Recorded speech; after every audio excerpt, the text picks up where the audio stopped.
Victor Hale didn't whisper it. That was the part Evelyn would never forget.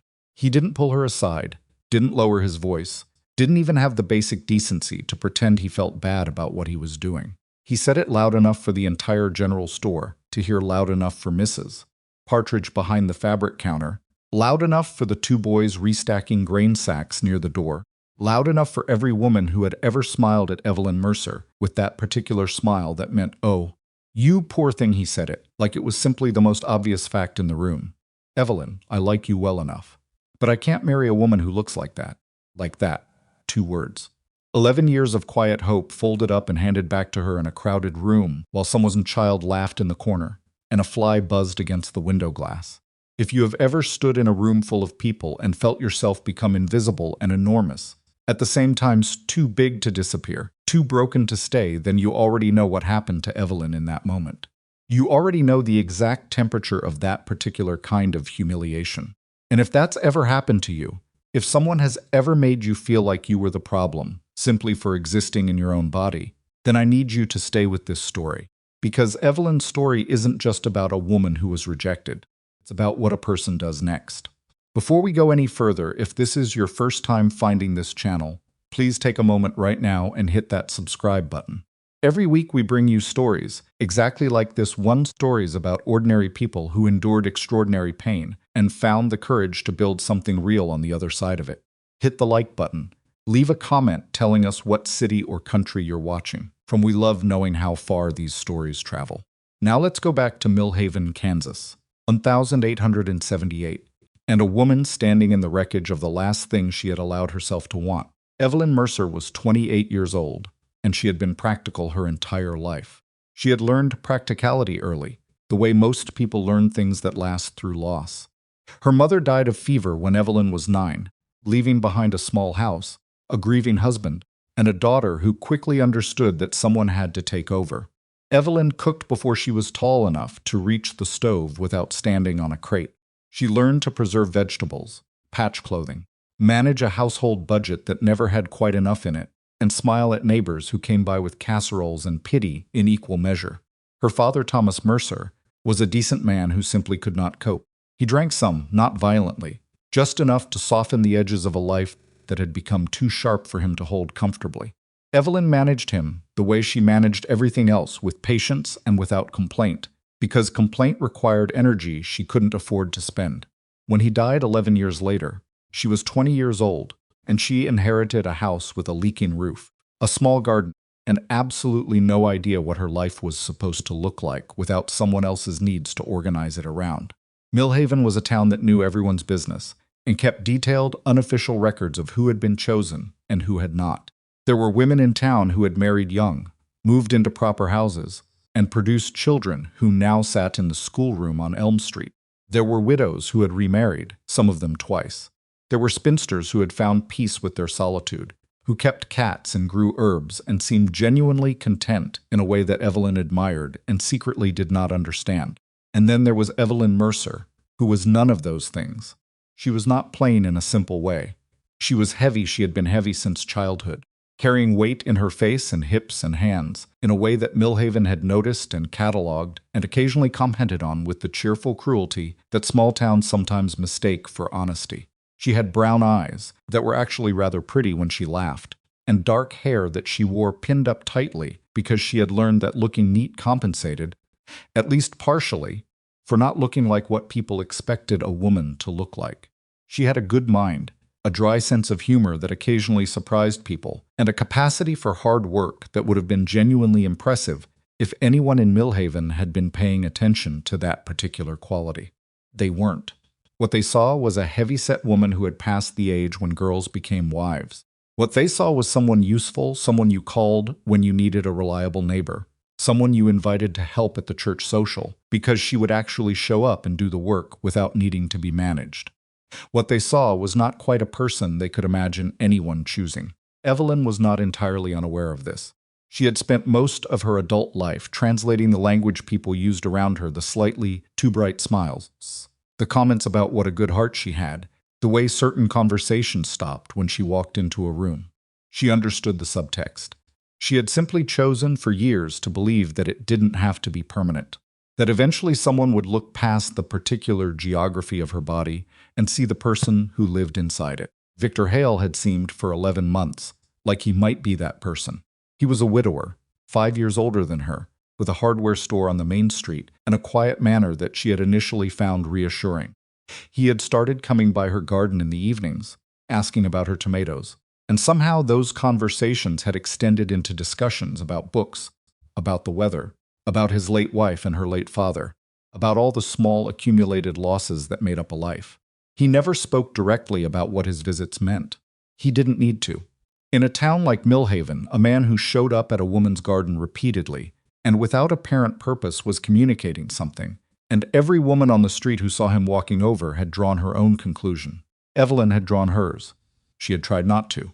She had told herself, with her characteristic practicality, not to assume.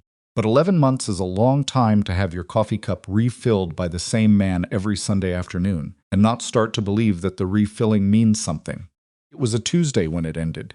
She had gone into Pearson's general store to buy thread and a small quantity of flour. Nothing remarkable, the kind of errand she ran twice a week.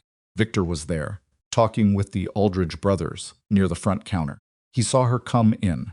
He waved a normal wave, she thought later. Entirely normal. Nothing in it to warn her, and she crossed the store toward the counter. She didn't hear exactly how it started. She caught the tail end of something one of the Aldridge brothers said, a low comment with a particular tone that she had heard before, and recognized the shape of without needing to catch every word. And then Victor laughed. It was a specific laugh, the kind that doesn't contain joy, the kind that is meant to communicate agreement. Yes, as I know. I see it too. She stopped walking. Victor looked up and saw that she had stopped. Something moved across his face, not quite guilt, more like discomfort. The expression of a man who has been caught doing something he can defend, but would prefer not to have to explain. Cleared his throat. "Eviter," she said. Her voice was steady. She was almost proud of how steady it was. One of the Aldridge brothers was looking at the floor. The other was looking at her with the particular interest of someone who has just realized they are about to witness something that will be worth repeating later. Victor Hale straightened up, and instead of saying nothing, instead of letting the silence close over the moment and both of them pretend it hadn't happened, he did something she would replay for years afterward. He chose honesty at exactly the wrong moment and in exactly the wrong way. "Evelyn, I like you well enough, but I can't marry a woman who looks like that." The store did not go silent. That was the thing she remembered most clearly. Later, it did not go dramatically quiet the way it would in a story.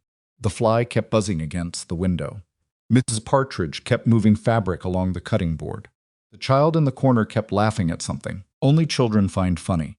Life simply continued, the way life does, entirely indifferent to the fact that something inside Evelyn Mercer had just broken cleanly in two. She bought her thread. She bought her flour. She said thank you to the man behind the counter in a voice she did not recognize as her own. She walked out of Pearson's general store and down the main street of Millhaven, Kansas, and she kept walking until the buildings gave way to fields, and the fields gave way to an open stretch of dry grass at the edge of town where no one could see her, and then she sat down in the dirt and put her face in her hands. She did not cry immediately. She sat with it first, the way she had always sat with things, turning the pain over and examining it the way you examine a wound before you decide what to do with it. She thought about 11 months of Sunday afternoons. She thought about her tomatoes and her coffee cup and the particular way he had said, "Your father would have been proud of this garden." And she thought about how much weight she had given that sentence, how many times she had taken it out and looked at it in the dark when she couldn't sleep. Then she cried. Not prettily. Evelyn had never been a pretty crier, and she had long ago stopped pretending otherwise. She cried the way people cry when they are genuinely alone, when there is no performance in it, when the grief isn't simply a thing the body needs to do before it can move on to the next thing. When it was finished, she sat for a long time in the dry grass and thought about what came next. The honest answer in that moment was that she didn't know. She had a house. She had a small amount of money saved, not much, enough to last perhaps 18 months if she was careful. She had skills that were useful to other people and almost useless to herself. She had a life in Millhaven that had been built entirely around making herself necessary to others, and she was suddenly vividly aware that necessary and wanted were not the same thing and had never been. She sat in that field until the sun started to drop toward the horizon, and the air took on the particular chill of a Kansas evening. Then she stood up, brushed the dirt off her skirt, and walked home. She did not go back to Pearson's general store for 3 days. It was on the third day that she found the newspaper. She had gone to collect the weekly paper from the front step. She had a habit of reading it cover to cover, not because Millhaven's paper contained anything particularly interesting, but because the habit was comforting, a reliable 30 minutes in the morning before the day demanded things from her. She was sitting at her kitchen table with her coffee, reading the back pages where the advertisements lived, the things people bought and sold, the services offered, the opportunities announced. She almost missed it. It was small, tucked between an advertisement for a wagon repair service and a notice about land available in Oklahoma Territory. It had no particular design, no flourish, no attempt to attract attention beyond the words themselves. Widower, 34 years. Broken Creek, Nebraska. 3 children. Seeking capable woman, willing to work, able to manage household in remote conditions. Not a romantic arrangement.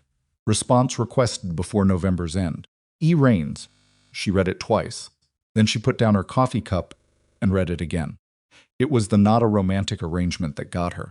Every other advertisement she had ever seen, and she had seen a handful over the years, read them with the half-detached curiosity of someone who knows something is not meant for her. Every other advertisement made promises. Companionship. A new life. A fresh start. Language designed to sound appealing. Language that cost nothing to write and meant even less. This one made no promises. It offered work, it offered remote conditions.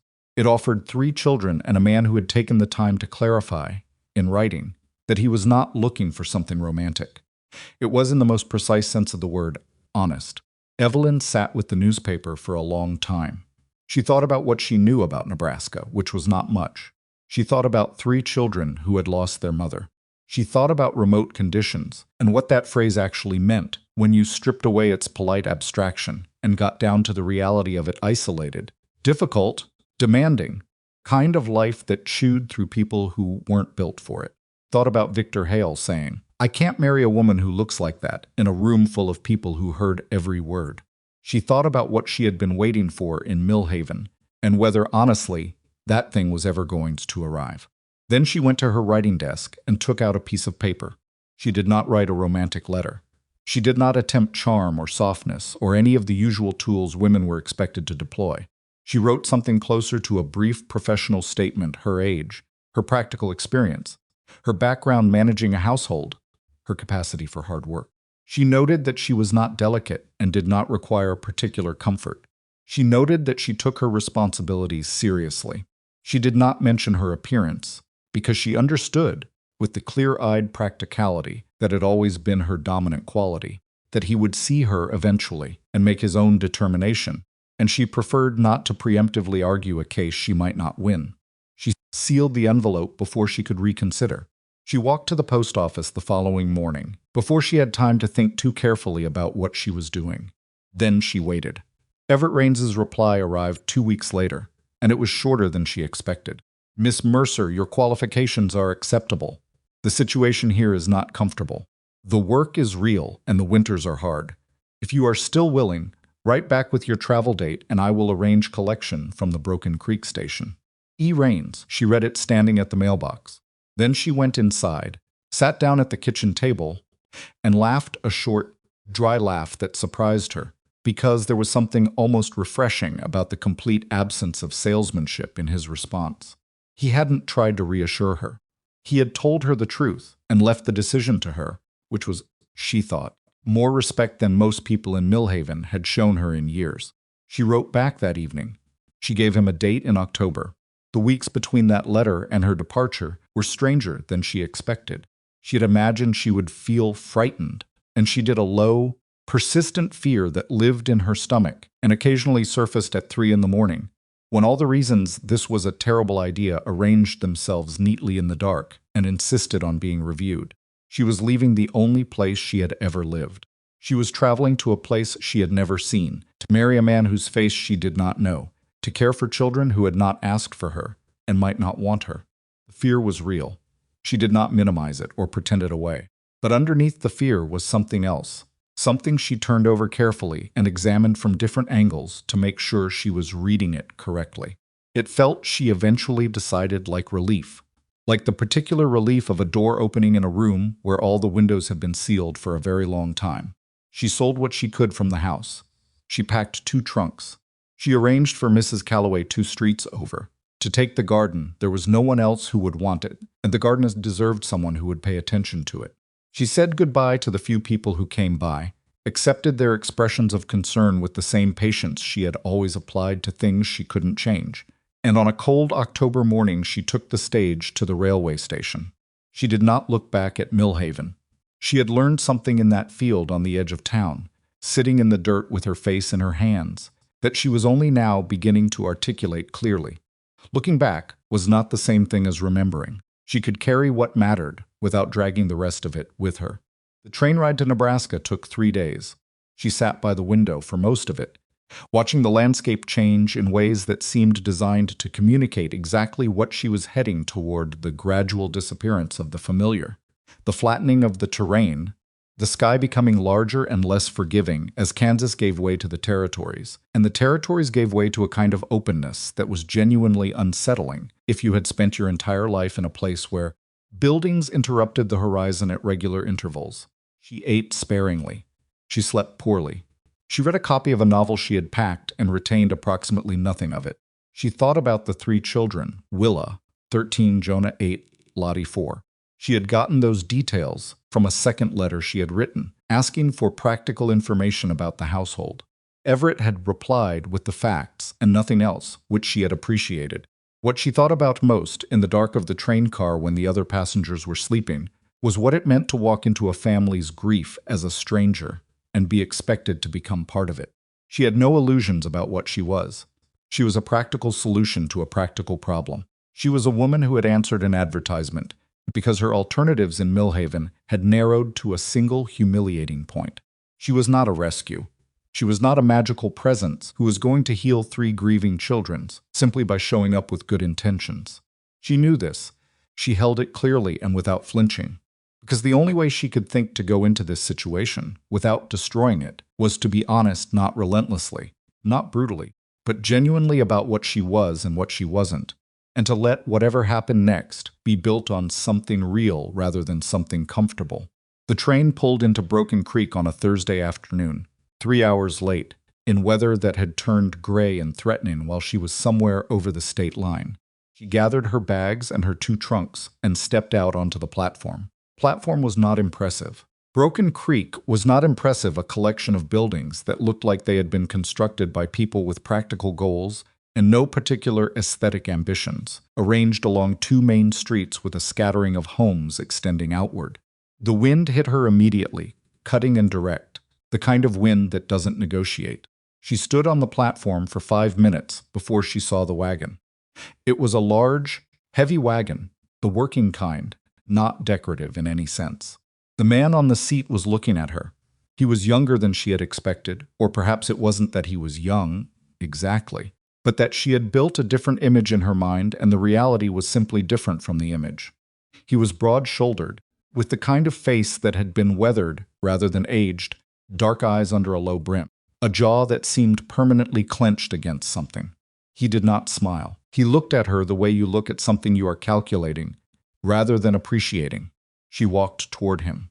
She did not wait to be invited, because waiting to be invited required the belief that you were the kind of person people were glad to see, and she had learned to stop relying on that particular form of confidence.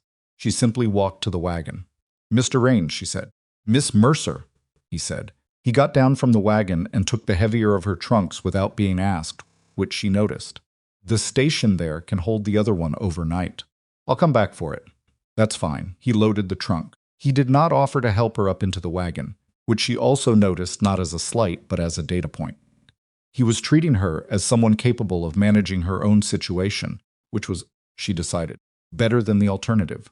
Climbed up. He climbed up. He set the horses moving. They drove for 40 minutes in almost complete silence.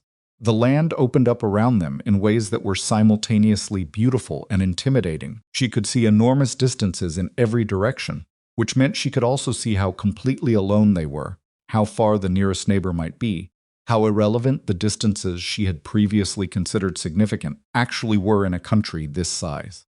"The children know you're coming," Everett said finally, about halfway through the drive. His voice was lower than she had expected. A working voice, not given to elaborate expression. "How did they take it?" A pause. "Willa's not pleased. She'll manage. And the others, Jonah doesn't say much. Lottie doesn't really understand yet." Evelyn looked out at the flat gray horizon. "That's all right," she said. "I don't need them to be pleased." He glanced at her. Just a quick glance, the kind that is checking to see if a statement means what it sounds like it means. "What do you need then?" he asked. She thought about it. "Time," she said, "and honesty. Tell me what the children actually need, not what you think I want to hear. Tell me what the work actually involves.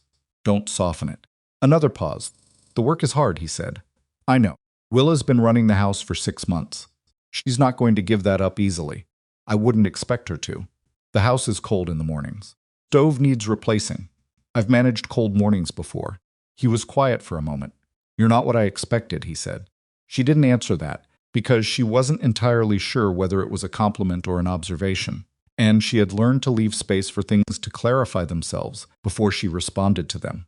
The ranch emerged from the flat distance, like something that had been placed there deliberately, slightly apart from the land around it, a main house, a barn, a collection of smaller outbuildings, fence that was doing its best against wind and time. She could see the garden, or what had been a brown, neglected rectangle on the south side of the house that made something in her chest ache in a way she hadn't expected. 3 figures were visible near the porch. The tallest one, Willa. She understood immediately. Willa with her arms crossed and her expression set. A girl wearing responsibility like a coat that was 2 sizes too large for her was watching the wagon approach with an expression that contained a very clear and complete opinion. The middle figure was a boy with dark hair, shorter than she expected for 8, standing slightly behind his sister with his hands in his pockets. The smallest figure was a little girl gripping the porch post with both hands, leaning forward to see. Evelyn took in all 3 of them in the seconds before the wagon stopped. She took in the crossed arms and the guarded boy and the small child leaning toward her with the particular curiosity of someone too young to have learned yet that new things can disappoint you. The wagon stopped. Everett climbed down. Evelyn climbed down herself, stood in the yard and looked at the 3 children, and they looked back at her. Willa spoke first. "You're bigger than the last one," she said. It was not delivered meanly, it was delivered with the flatness, directness of someone who has learned that the truth delivered plainly is more useful than the truth delivered kindly, and arrived at late. Evelyn looked at her. "I expect I am," she said. "Was she not up to the work?" Pause. Something shifted very slightly in Willa's expression, not warmth, not yet, but a recalibration. "She left after 2 weeks, Willa said. "The cold." "I've lived in Kansas," Evelyn said. "The cold and I are acquainted." Jonah had moved slightly out from behind his sister. He was looking at her bag. "You brought books," he said. It was not a question. He was looking at the corner of a spine visible through the bag's opening. "I brought 4, she said. "I'll need to know which ones you've already read." He blinked. He said nothing. But he didn't move back behind Willa. Lottie had released the porch post and taken 3 steps into the yard. She was small for 4. With her mother's hair, Evelyn guessed this, from some quality of the curls and an expression that was purely, straightforwardly curious. "Are you staying?" she asked. The directness of it, from a child who had clearly already watched someone leave, caught Evelyn in a way she hadn't prepared for. She crouched down so that she and Lottie were at the same level, which cost her something physically, her knees, always a problem in the cold, but which seemed important. "I'm planning to," she said. "How long I stay depends on a lot of things, but I'm planning to." Lottie studied her for a moment with the complete, unfiltered assessment of a child. Then she nodded, apparently satisfied with this answer, and went back to the porch post. Evelyn straightened up. She looked at the house. She looked at the neglected garden. She looked at Willa, who was still watching her with crossed arms, but with something slightly different in her eyes, now still guarded. Still waiting, but perhaps also, very faintly, wondering. "Mr. Raines," Evelyn said, "if you'd show me the kitchen, I'd like to see what we're working with before the light goes." He looked at her for a moment. Then he nodded and moved toward the door. She followed him inside, into the cold and the smell of a house that had been trying its best without enough help. into the beginning of something she could not yet see the shape of clearly. That was all right. She had learned in a field outside Millhaven that the shape of things became clearer when you stopped standing at the edge and started walking into them. She had almost nothing. She had been chosen by no one, wanted by no one, measured by the wrong people against the wrong standards her entire life. But she was here. She had arrived. And in the cold kitchen of a stranger's house, with 3 wounded children and a man who looked at her like she was a calculation he hadn't yet solved, Evelyn Mercer began to understand that sometimes the place you arrive is not the place you were running to. Sometimes it's the place you were always supposed to find. The kitchen was colder than the outside air, which was the first thing Evelyn noticed, and the second thing she noticed was that this fact didn't particularly surprise Everett. He stood in the doorway, watching her move through the space with the expression of a man waiting to be told something he already knew, and she understood from that expression that the kitchen had been cold for a long time, and that he had stopped registering it the way you stop registering a sound that never goes away. Stove was the problem. It was an old cast-iron range, the kind that had been serviceable once and was now performing a slow, dignified retreat from usefulness. The firebox door didn't seal cleanly. She could see it immediately. The gap at the bottom corner that would bleed heat all night and leave the room frigid by morning no matter how much wood you fed it. The stovetop was warped on one side, which meant anything you set on the left burner would tilt and cook unevenly. Someone had wedged a folded piece of tin under one of the legs to compensate, which was practical and inadequate in equal measure. "When did this stop drafting properly?" she asked, crouching to look at the flue. "Last winter." Everett leaned against the doorframe. "I patched it in February. Didn't hold. It needs replacing." "I know." "Not eventually. Before November's end or the cold will get into the walls." He looked at her. I said, "I know." She stood up. Not apologetically, she didn't apologize for being right, but she let the subject close, because she understood there was a difference between identifying a problem and having the resources to solve it immediately, and she didn't yet know which side of that difference he was on. Pantry was better than she expected and worse than she hoped. There was flour, a reasonable quantity of it, and dried beans, and a good supply of salt pork that someone had packed with care. There were canned goods, green beans, some tomatoes, a few jars of what looked like apple preserves arranged on the shelves with a neatness that told her Willa had organized them. 13-year-old hands, doing the work of a grown woman's household. Preserves especially, because you didn't learn to can properly without being taught, which meant someone had taught her, and that someone was gone. Evelyn closed the pantry and went back to the main room. Willa was sitting at the table with her arms still crossed, watching Evelyn move through the house with an expression that was composed, controlled, and about as welcoming as a closed gate. Jonah had disappeared. She could hear him somewhere toward the back of the house. Quiet movement, the kind a child makes when they are present, but not committing to presence.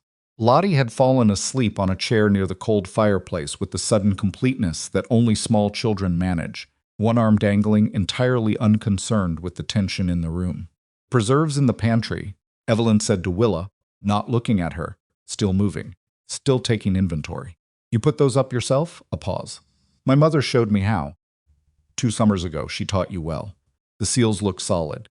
Willa said nothing to that, but her arms uncrossed, slightly, for just a moment before she caught herself and crossed them again. Everett had gone out to see to the horses. The house was quiet except for whatever Jonah was doing in the back and the low sound of wind, finding the gaps in the walls that the stove was no longer able to compensate for. Evelyn stood in the middle of the main room and took stock not just of the kitchen, not just of the pantry, but of the house as a whole, the way a house feels when you stand still in it and pay attention to what it's telling you. What it told her was, we have been surviving. We have not been living. We have been doing the minimum required to keep going, and the minimum has been enough to technically continue, but it has not been enough for anything else. And everyone in this house knows it, even if no one has said it out loud. "Where am I sleeping?" she asked. Willa stood up with the efficiency of someone who has been assigned a task and intends to complete it without additional conversation. "This way," she said. The room was small. Evelyn had expected small, and small was fine. Small was manageable. Small was something she could heat with a single lamp if she was strategic about it. What she hadn't expected was the window. It faced east, And even in the gray late afternoon light, she could tell that on a clear morning it would fill the room with something extraordinary. And she stood there for a moment longer than was strictly necessary looking at it. It was the guest room, Willa said from the doorway. Before, that single word carrying everything it needed to carry. It's a good room, Evelyn said, meaning it. Willa looked at her with the specific suspicion of one who has learned that adults say things are fine when they mean something quite different. Previous woman said the mattress was too thin. Is it? Yes. Then I'll manage it until spring, Evelyn said. There are things that need addressing before a mattress. Willa studied her. Something moved behind her eyes, not warmth, not yet, but a kind of recognition. The particular recognition of someone who is used to practical problems and has just met someone who speaks that same language. I'll bring extra blankets, she said finally. Thank you, Willa.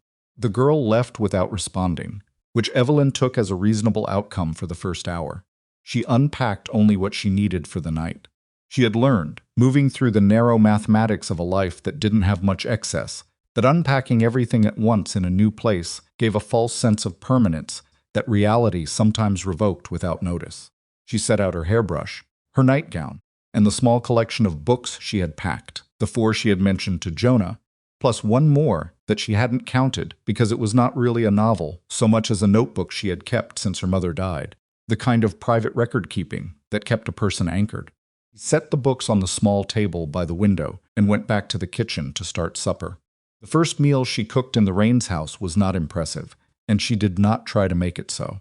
She had learned years ago that the impulse to perform competence, to walk into a new situation and immediately produce something remarkable, as proof of your worth, was almost always counterproductive. What it communicated was not I am capable, but rather I need you to be impressed by me, and that need put people on the wrong footing. Better to simply do the work. Better to let the work speak in its own time. She made a thick soup from the dried beans and salt pork, seasoned simply, with cornbread that she managed without burning despite the tilted stove, which required adjustments she noted carefully for future use. It was adequate food, warm and filling, and she set it on the table without ceremony. Everett came in from outside and washed at the basin by the door. Willa set the table a habit so automatic it was clearly a routine, the kind that had kept going after the reason for it had changed. Jonah appeared in the kitchen doorway, then sat down without being called, which Evelyn noted as a good sign. Lottie woke from her nap and had to be relocated from the chair to the table, which she accomplished with the grumbling dignity of a 4-year-old, whose sleep has been interrupted by the inconvenient demands of mealtimes. Since they sat down, Everett said nothing that functioned as grace. He simply served himself and passed the pot, which told her something about how the household worked that she filed away. The children served themselves in order of age, which was another habit, another routine that had continued. The meal was quiet. Not uncomfortably so, or perhaps it was uncomfortable, but Evelyn had sat through enough uncomfortable silences in her life to understand that not every silence required filling. She ate. She listened to the sounds of the house settling around them, the wind outside, the particular creak of the roof that she would learn to identify as the northwest corner, always the northwest corner. Lottie broke the silence because Lottie was 4, and silence was not something she had yet learned to treat with respect. Your soup is different, she announced. Different how? Evelyn asked. Lottie considered this with the seriousness of someone doing important analytical work. Thicker, she decided. That's the way I make it. Different bad? Lottie thought about it. No, she concluded, and went back to eating. Willa had eaten half her soup. She was looking at the middle distance, the specific gaze of someone who is present in body and somewhere else entirely in mind. And Evelyn recognized it because she had worn that same expression herself at tables where she was technically there but actually somewhere she preferred. Cornbread's good, Jonah said, quietly, directed mostly at his bowl. But he said it.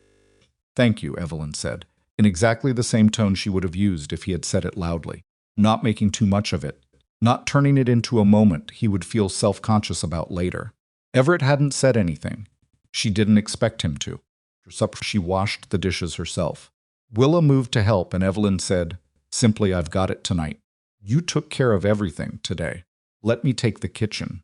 Willa hesitated, and Evelyn understood the hesitation. This was Willa's kitchen, in every sense that mattered, and being told to step away from it could feel like displacement rather than relief. So she added, without looking up from the basin, tomorrow morning, You can show me how you've been managing the pantry schedule. I'd rather learn your system than build a new one from scratch. A pause. Then Willa set down the dish she had picked up and left the kitchen, and Evelyn listened to her footsteps go down the hall, and she thought that was the right thing to say. Not manipulative, she genuinely meant it. Willa's system had kept 3 children fed through a Nebraska winter with a grieving father and no reliable adult help. That was not nothing. That was, in fact, something Evelyn respected enormously, and she intended to say so plainly when the time was right. She washed the dishes in the cold kitchen and listened to the house around her. She could hear Jonah in the room he shared with Lottie, some quiet activity. She couldn't tell what. She could hear Lottie asking a question, a murmur she couldn't make out. She could hear Everett somewhere outside, doing whatever it was he did in the evenings. And she understood from the going outside that the evenings were when he put the most distance between himself and the inside of this house. She finished the dishes and dried her hands and stood at the cold window over the basin for a moment, looking at the darkness outside. She was not happy yet. She was not unhappy. She was something more preliminary than either. She was present and wary and paying attention, and those 3 things were, she had learned, the correct equipment for the beginning of something unknown. The first week was about surviving the learning curve. She burned things on the tilted stove twice before she understood its particular logic, and both times she said nothing beyond what was necessary to fix it, because there is no dignity in being apologetic about a stove. She learned that the water from the well ran cold, and that there was a specific sequence to priming it on freezing mornings that Willa knew, and had not yet volunteered to share, not out of cruelty, but out of the simple habit of someone who has been doing something alone for so long they've forgotten that others don't automatically know how. On the 3rd morning, Evelyn simply asked, and Willa told her, and that exchange, practical, brief, unloaded with emotion, was the first real thing that passed between them. Jonah was the one who surprised her. She had been sitting at the kitchen table on the 4th afternoon, mending a tear in one of Lottie's dresses, when she heard him stop in the doorway. She didn't look up immediately, because she had already noticed that Jonah moved like a creature that startled easily, and that looking up too quickly was the wrong response to his presence. "You brought Oliver Twist," he said. She glanced up then. He was looking at the stack of books she had left on the far end of the table. "I did," she said. "I've read it." "All the way through?" He nodded. "What did you think of it?" He was quiet for a moment. She was learning. Not evasion, it was simply how he worked. He considered things before he answered them, which was a quality she had always appreciated in people and very rarely encountered. "I thought Fagin was more interesting than Oliver," he said. She set down the mending and looked at him properly. Why? He moved almost involuntarily a small step into the kitchen. "'Cause Oliver just has things happen to him. Fagin decides things. Even bad things." He paused. "Miss Mercer, do you think a person can decide to be bad, or do they just end up that way?" She thought about it. She did not give him an easy answer, because she could see already that easy answers were not what he was looking for. "I think most people who end up doing bad things made a lot of small decisions along the way that pointed them in that direction," she said. "And I think they mostly told themselves each small decision was reasonable at the time." He thought about this. Like how you convince yourself it's fine to not say something, even when you should. "Yes," she said. "Exactly like that." He picked up Oliver Twist from the stack and looked at the cover. "Can I borrow this one?" "Even though I've read it. You can read it again if you want." Books are different the second time. He took the book and went back to his room, and Evelyn picked up the mending, and the afternoon closed around them both, and it was not a dramatic moment in any external sense, but she understood that something had shifted, slightly, in the architecture of the house, the way weight redistributes when a door opens somewhere. Lottie was the simplest and the most complicated of the 3. She was simple because she was 4, and 4-year-olds operate on a logic that is purely immediate. What is happening right now? What feels safe right now? What smells good right now? Who is warm to sit next to right now? She attached to Evelyn with the speed and completeness of a child who has a large store of affection and nowhere sufficient to put it, following her through the kitchen in the mornings, appearing at her elbow while she was trying to complete tasks that required 2 unencumbered hands, asking questions with the relentless curiosity of someone who has recently discovered that the world contains more information than she has yet acquired and intends to address this deficit immediately. Why is the sky gray? Because there are clouds. Why are there clouds? Because water goes up from the ground and gets cold and bunches together. Why does it get cold up there? Because the higher you go, the colder it gets. Why? Evelyn had learned by the second week that why was Lottie's primary mode of engagement with reality, and that the correct response was never to redirect or distract, but to answer as honestly as possible, because Lottie had a keen instinct for when she was being managed rather than taken seriously, and she did not appreciate it. She was complicated because of the nights. Lottie woke crying 3 or 4 times a week. Not every night, not predictably, but often enough that it had established a pattern in the household. Everyone had learned to sleep with one ear partially open. Everyone had learned the particular sound that meant Lottie was waking versus settling. Willa had been handling it. 6 months of it, getting up in the dark and going to her sister's room and sitting with her until she went back to sleep. On the 10th night, Evelyn heard Lottie wake. She heard Willa's footsteps begin, and she heard them slow. And she understood from the slowing that Willa was tired in a bone-deep way that occasional early nights couldn't fix, the kind of tired that accumulated. She got up herself. She went to Lottie's room before Willa could get there. Lottie was sitting up in bed in the dark, crying the way very young children cry when they have woken from something frightening, not loudly, but steadily, the sound of a grief that doesn't know how to stop itself. Evelyn sat on the edge of the bed, and she didn't immediately say anything. And she didn't immediately try to fix it, because she understood that sometimes the thing a person needs first is simply to not be alone in whatever they're feeling. After a minute, Lottie climbed into her lap, not asking, just doing it, the way children assert needs they don't have language for yet. Evelyn put her arms around her and didn't say, "It's all right," because she wasn't in the business of saying things she couldn't guarantee. She said, "I've got you. Right here, I've got you." Lottie cried for another few minutes, and then gradually stopped, and then was asleep again so fast that Evelyn sat holding her for a while after, listening to the sound of the child breathing, and the house around them, and the wind outside, and she thought about her own mother, and she thought about what it meant to be held by someone who stayed, and she sat very still so as not to wake her. In the doorway, she heard breathing. She looked up. Willa was standing there watching, not with hostility now, with something that was much harder to interpret and much more important. Evelyn said nothing. Willa said nothing. After a moment, Willa went back to her room. The second week was when the house began to change in ways that were small and unmistakable. Jonah started talking at meals. Not much, he was not naturally a talker. She was understanding. Conversation was not his instinct the way it was some people's, but he would offer things. Observations, questions, the occasional opinion offered so carefully, it was like watching someone set something fragile down. He told Everett one evening that he thought the fence on the south pasture was going to need additional posts before winter, which he had concluded from watching the way it moved in the wind, and Everett had looked at him with a particular expression that Evelyn catalogued as, "I had forgotten you were paying attention." Willa showed her the pantry system on the 8th day. She did it with the professionalism of someone conducting a formal presentation, standing at the pantry door, explaining the inventory logic she had developed, the rotation schedule, quantities she had learned from trial and error over 6 months of managing 3 people's meals.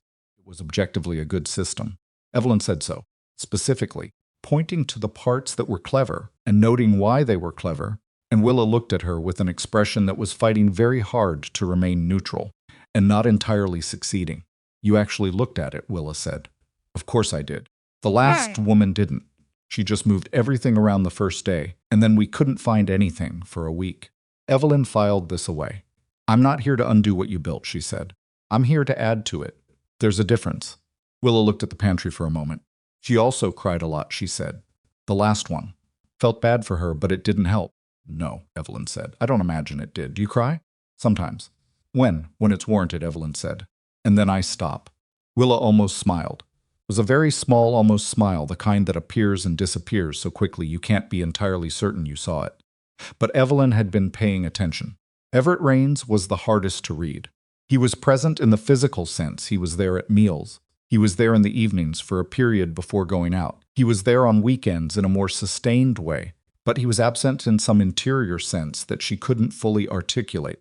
He did his work with the focused mechanical competence of a man who has learned that work is the thing that fills the hours that would otherwise require him to feel things he is not ready to feel. He was not cruel. He was not difficult in any obvious way. He simply wasn't fully there. She understood this because she recognized it. She had done something similar herself, for years in Millhaven, filling her days with other people's needs as a way of not having to sit with her own. They established a functional rhythm in the first 2 weeks that was almost entirely transactional. He told her what the ranch needed. She managed the household. They exchanged information at meals. They were, in practical terms, operating a small institution together with reasonable efficiency, and neither of them spoke about what that meant or didn't mean for whatever their actual arrangement was supposed to be. She had not forgotten that she was technically here to become his wife. The arrangement had been stated plainly in the letters. Mail order had always been the honest word for it, and neither of them had dressed it up as something else. The reality of the word wife sat in the house like furniture that hadn't been arranged yet, present but not in its final position, waiting. She did not raise it. She suspected, from everything she had observed about Everett Rains, that raising it would push him further back, behind whatever wall he maintained, and she had not come this far to manage a man into a corner. If something real was going to develop, it would develop from the actual substance of their days together, not from a conversation about the substance of their arrangement. What she did notice was that he watched her, not in any obtrusive way, not in a way that made her uncomfortable. He watched the way a careful person watches something they are still forming an opinion of, with the particular attention of someone who has been wrong before and is being more precise this time. She noticed it at meals. She noticed it in the evenings when she was sitting with the children.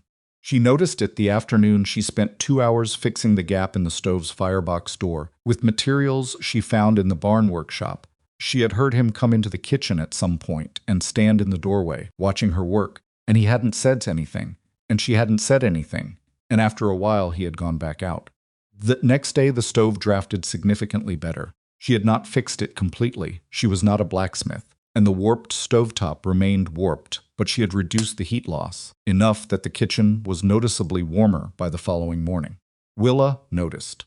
She came into the kitchen and stood there for a moment with a look on her face that Evelyn couldn't quite interpret, and then she said quietly, "Mama kept asking him to fix that for 2 years." Evelyn looked at her. She said nothing, because there was nothing to say to that which would not make it worse. "Kept meaning to," Willa said, still quietly, not accusingly, more like she was simply placing a fact in the record. "He's not a bad father. He's just stopped." "He's in it," Evelyn said. "He's still in the grief." Willa looked at her. She said, "That's it exactly." That evening, when Everett came in for supper, he looked at the kitchen for a moment, registering the warmth, she thought, or perhaps the absence of the particular chill that had been there before, and he looked at her. Just a look, nothing elaborate. But she had been learning to read his looks, the way you learn to read a language that has very little spoken in it and mostly conveys itself through other means. That look said, "I noticed." She turned back to the stove and served supper. 3 weeks in, the first real crisis arrived. It came in the form of Jonah, who did not come to breakfast on a Tuesday morning. This was not like him. He was the most reliable of the 3 children, the one who appeared when expected and completed what he had agreed to do, and maintained a schedule with the quiet precision of someone who found comfort in predictability. His absence from the table at breakfast registered immediately. Evelyn sent Lottie to check his room. Lottie came back. "He's under the bed," she reported. Evelyn looked at Everett. He was looking at his coffee cup. She excused herself from the table and went down the hall to the children's room. She knocked on the doorframe. No answer. She went in, sat on the floor, not bending down to look under the bed, not immediately making his position the subject of conversation, and simply sat. After a minute, "What do you want?" His voice was muffled and rough, the voice of someone who had been crying before and had stopped. "Nothing right now," she said. "Is there something you need?" Pause. "No." Okay, she sat there. The floor was cold. Her back, pressed against the bed frame, registered the discomfort without complaint. After 5 minutes, "Today is her birthday," Jonah said. Evelyn went still. She had not known this. Everett had not mentioned it. Possibly he had forgotten. Possibly he had actively not thought about it. Possibly the kind of grief that makes you go outside in the evenings and stay there until you're too cold to feel it properly had simply absorbed the date before it could surface. "Your mother's?" she asked. She would have been 36. Evelyn stayed on the floor and didn't say any of the things that people typically said, because she had received all of those things herself over the years, and she knew, from the inside, that they helped approximately nothing. She didn't say she's still with you. She didn't say she would want you to be happy. She said nothing for a while, and then she said, "What was she like?" Pause, a longer one. Then she laughed really loud. It embarrassed Willa sometimes. She didn't care. That sounds like someone worth knowing. She was. His voice was steadier now. She was really good at fixing things. Better than Papa. She fixed the fence by the east pasture by herself in one afternoon and didn't tell anyone she'd done it. A pause. He found out later and got annoyed, which made her laugh. Evelyn smiled. Not that he could see her. She sounds like someone who didn't need to be thanked for things. No, she just did them because they needed doing. A pause. Then quietly, like you. She sat with that for a moment. The comparison was not one she had earned. Not yet. She was 3 weeks in. She had fixed a stove door and learned a pantry system and sat on the floor of a crying child's room, which was meaningful but not the same as what his mother had built here over years. But she understood what he was saying, and she understood that it mattered that he was saying it, and she honored that by not dismissing it. "I'm glad she's remembered well," Evelyn said. "She deserves that." After another few minutes, Jonah came out from under the bed. He sat beside her on the floor, back against the bed frame, and they sat together without speaking for a while longer. Then he got up, straightened his shirt, and went to breakfast, and Evelyn remained on the floor for another minute before she did the same. At the table, Everett looked at her with a question he didn't ask. She met his eyes briefly and gave him the answer without words, "Jonah is all right," and he looked down at his coffee again. But something in his shoulders had changed. The particular loosening of a man who has been holding a weight and has just had it reduced by someone else's hands. The second crisis was Willa, and it arrived differently. Came 12 days after Jonah's mourning under the bed, in the form of a letter that arrived with the weekly supply wagon. Evelyn was in the kitchen when she heard the wagon, and she heard Willa go out to receive the goods, and she thought nothing of it until she heard Willa come back inside and go straight to her room without saying anything, which was not Willa's pattern. She gave it an hour. Then she went to Willa's door and knocked. What flat contained? "Can I come in?" A pause. "If you want." Willa was sitting on her bed with a letter in her lap, and she had been crying, which she was clearly annoyed about in the way that certain people who have been the strong one for too long, are annoyed by their own tears, treating them as a personal failure rather than a human response. Evelyn sat in the chair by the window. "School," she said. It was a guess, but an informed one. She had noticed that Willa didn't go to the school in Broken Creek, that she had never mentioned it, that she existed in an educational limbo, that no one seemed to want to address directly. Willa looked at her. "How did you know? What does the letter say?" Willa's jaw tightened. "It's from Mrs. Holt. She's the school teacher. She says if I don't come back by November, she'll have to give my position on the reading competition to Alice Marsh." Evelyn said nothing for a moment. "What was your position on the reading competition?" "First place. Last 2 years." Willa set the letter down. "Doesn't matter. It clearly matters. I can't go to school." "Someone has to be here, Willa," Evelyn said carefully. "I'm here." The girl looked at her with an expression that was trying very hard to be dismissive, and was instead, underneath the trying, something quite different, something that looked a great deal like a 13-year-old girl who is exhausted and afraid, and has been both of those things for too long. "You might leave," Willa said, flat, direct, the truth of what this was really about. "I might," Evelyn said. "I can't promise you I won't. People leave. You know that better than most." She paused. "But what I can tell you is that right now, today I am here. And you going to school doesn't change that. You not going to school doesn't guarantee I stay." Willa looked at the letter. "The last woman left in the middle of the night," she said. "Didn't even say goodbye. Lottie was asking for her the next day." "I won't do that," Evelyn said. "If I ever decide to leave, and I'm not planning to, I will tell you directly, and I will give you time to prepare. That I can promise." Willa turned this over. She was a careful thinker, like her brother, cautious, measured, weighing things before she accepted them. "You fixed the stove," she said finally, as though this were somehow relevant. "I did. Mrs. Parton, the first woman who came, she complained about the stove every day for 3 days and then left. Complaining about it wasn't going to fix it," Evelyn said. Willa almost smiled again, closer this time to an actual smile. "No," she said, "I guess not." That Friday, Everett drove Willa to the school in Broken Creek. Evelyn stayed home with Jonah and Lottie. managed the morning chores, taught Jonah a new way of thinking about long multiplication using dried beans as counters, and kept Lottie from attempting to feed her porridge to the barn cat, which had wandered to the kitchen door with the opportunistic timing of an animal that has learned exactly which windows to check and when. When Willa came home that afternoon, her expression was different.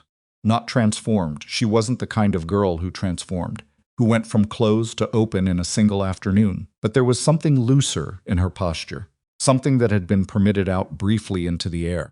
She said Mrs. Holt had been glad to see her. She said Alice Marsh had not, which she delivered without inflection, but with a precision that suggested she had stored it for later. She also said, at supper, to the table in general, Mrs. Holt says there's a county reading competition in March. Entries open. Everett looked up. Yeah? I'm going to enter, Willa said, not asking permission, stating a plan. Everett looked at her for a moment. Something moved in his face that Evelyn couldn't quite name. Okay, he said. Simple as that. Okay. Willa went back to her supper, but she sat slightly differently at the table after that, and Evelyn thought, there is a girl starting to come back to herself. That night was the first night. Everett didn't go outside after supper. He sat at the table after the children had gone to bed, and Evelyn was at the other end with her mending, and the stove that now drafted properly was making the room genuinely warm for the first time since she'd arrived, and the silence between them was different from the other silences. It was the kind of silence that two people sit in when they are comfortable enough with each other to stop performing the absence of things to say. After a while, he said, "You talked to Jonah on his mother's birthday." "Yes." He told me a pause. "Said you just sat on the floor. There wasn't anything useful to say." Everett turned his coffee cup in his hands. She noticed he did this, held the cup without always drinking from it, turning it slowly, the way some people needed something physical to anchor them when they were thinking about things they didn't know how to say. But I didn't know what to do with that day, he said. I went out to the south pasture and fixed the fence posts. That was the right fence that needed fixing, she said. Jonah told me. He looked at her. He noticed that too? He notices most things, she said. He just doesn't say them all. Everett was quiet for a moment. He used to, he said. Before. He used to talk constantly. Drove me half crazy. A pause. Cup turning slowly. I miss it. Evelyn set down her mending. Tell him that, she said. He looked at her. Just tell him that? People need to know they're missed, she said. Not in general, specifically. The particular thing you miss about them. He looked back at the table. The cup turned. I've been bad at this, he said. It wasn't an excuse. It was a statement of fact, delivered with the flat honesty of a man who has arrived at a truth he would prefer not to have had to discover. You've been in it, she said. There's a difference. She paused. It doesn't stay this hard. You sound like you know. Parents, she said. It doesn't leave. But it changes. It becomes something you can carry, instead of something that's carrying you. He looked at her for a long moment, and she met his look steadily, because she had learned to do that, to hold a person's gaze, without making it a challenge or a performance, simply as the most direct form of honesty she could offer. Why did you answer that advertisement? He asked. She considered the question carefully. Because I needed a life that was somewhere else, she said. And because your advertisement was honest. It didn't promise me anything.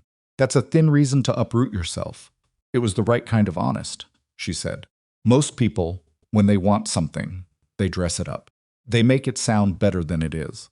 You said hard work, remote conditions, 3 children. That told me more about you than anything you could have said that was designed to sound appealing. He was quiet for a long time. The children needed someone, he said finally. I was doing a bad job of it alone. You were doing the job of someone in grief, she said. That's not the same as a bad job. He looked at her again, and this time the look was different from all the previous ones. Different from the calculation of the first day. Different from the quiet assessment of the first 2 weeks. Couldn't quite classify it yet. She noted it and filed it and went back to her mending. The fire in the stove settled, and the northwest corner of the roof spoke in the wind, and somewhere down the hall Lottie slept without waking. And the ranch sat quiet under a Nebraska sky that was beginning, very gradually, to fill with stars. She was still not home, not yet, but she was further inside than she had been, and the inside was starting to feel something she might be able to stay in. The stars had been out the night. Everett stayed at the table instead of going outside, and Evelyn had noticed them through the kitchen window when she finally went to bed, a sky so clear and cold it looked like something had been scrubbed clean, and she had thought, with the careful optimism of someone who has been disappointed enough times to distrust her own hope. Something is shifting here. Not fixed, not resolved. Shifting. The way ground shifts in early spring before anything visible has broken through the surface. She had been right that something was shifting. She had not anticipated what it would shake loose when it did. The month of November settled over the Rains Ranch with a particular kind of weight that Evelyn was still learning to measure. Cold in Kansas had been serious. Cold in Nebraska was a different creature, entirely more deliberate, less willing to negotiate, the kind of cold that got into the walls of a house and stayed there like an unwelcome relative who had decided to winter over. She added a second layer of oilcloth to the gap under the kitchen door. She learned to bank the fire at night in a way that kept the temperature from dropping to genuinely dangerous levels by morning. She put extra blankets on Lottie's bed without being asked, and Lottie accepted them with the cheerful indifference of someone who had already moved on to the next thing she was curious about. The household had developed its own rhythm by now, something that felt less like a temporary arrangement and more like an actual routine, the kind that only develops when people have stopped bracing for the other person to leave and started building around their presence instead. Jonah was reading at the table most evenings now, sometimes out loud to Lottie, who listened with more attention than you would expect from a 4-year-old, unless you knew that what she was actually listening to was not the story, but her brother's voice, the specific comfort of it, the fact of his presence, narrating something that had nothing to do with loss. Willa had gone to school 3 times that week and come home each time with something approaching animation, the particular energy of a girl who has been allowed to be good at something again. Everett had told Jonah one evening in the barn that he missed the talking. Jonah had told her this himself quietly.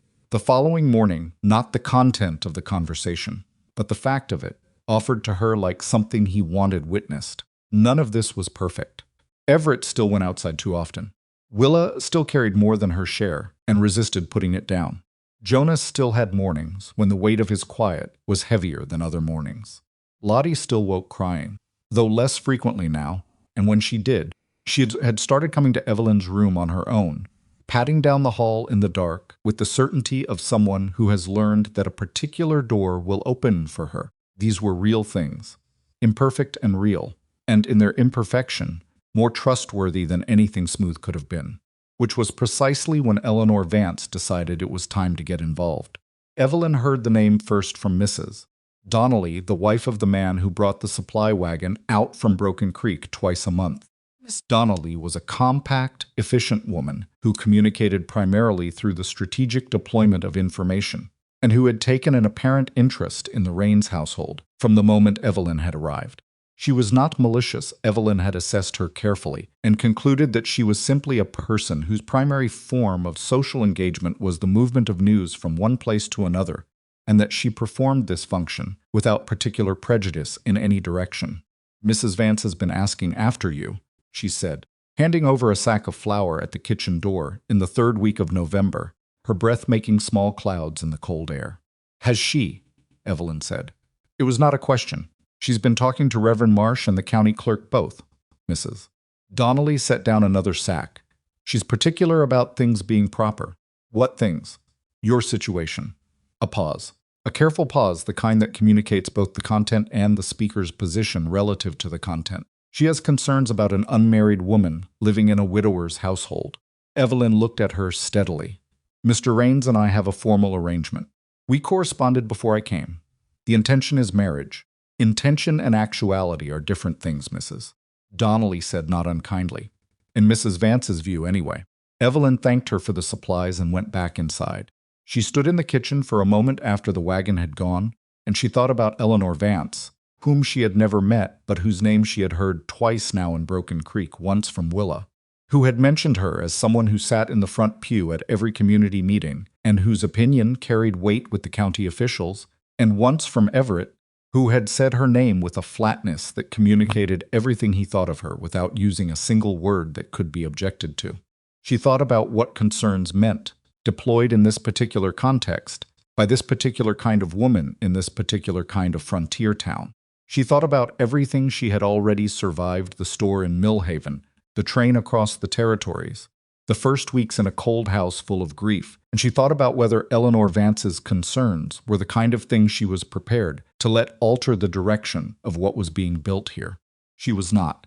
But she was also not naive enough to believe that simply being prepared to resist something made the resistance easy. Eleanor Vance arrived at the Raines Ranch on a Thursday morning, 12 days before December. Came in a proper buggy, which was itself a statement of a kind. The roads out to the ranch were rough and the weather was cold.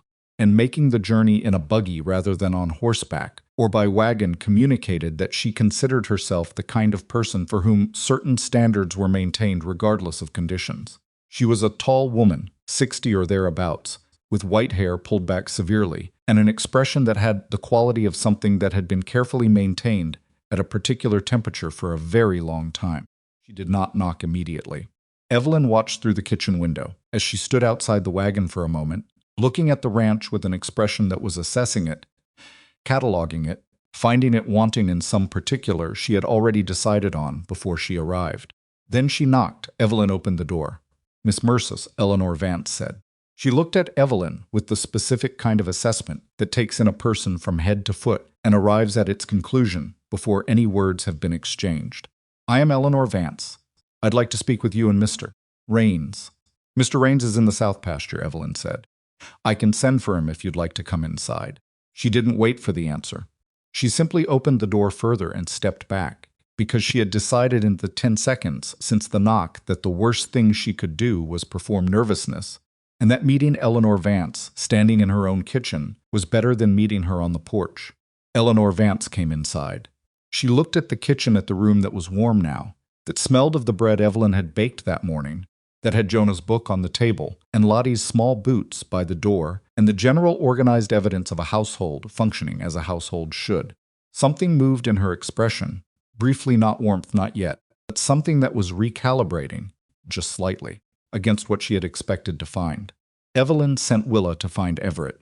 She offered Eleanor Vance coffee, which was accepted after a pause that communicated that accepting it was not the same as approval, poured it and sat across the table and waited. "How long have you been here?" Eleanor said. 6 weeks. "And you are not married?" "Not yet." "That is the concern," Eleanor said. Her tone was not aggressive. It was something worse, it was certain. The tone of someone who knows they are correct and has the patience of righteousness behind them. A single woman, living in a widower's house, caring for his children, and sharing his domestic life in this county. That is not acceptable.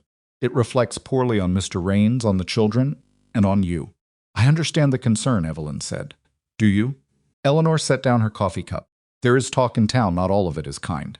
"Talk in towns rarely is," Evelyn said. Eleanor looked at her. "You are not frightened." "Should I be?" "Most women in your position would be." "Most women in my position," Evelyn said carefully, "came a very long distance and have been working very hard and are trying to do right by 3 children who have already been through more than they should have had to. I don't have a great deal of energy left over for being frightened of what people say." Eleanor was quiet for a moment. It was the kind of quiet that is not empty. It was full of something being reconsidered, adjusted, looked at from a slightly different angle. "The children," she said. "How are they?" "Willa is back at school. She's preparing for the county reading competition in March." A pause. "Jonah has started talking again.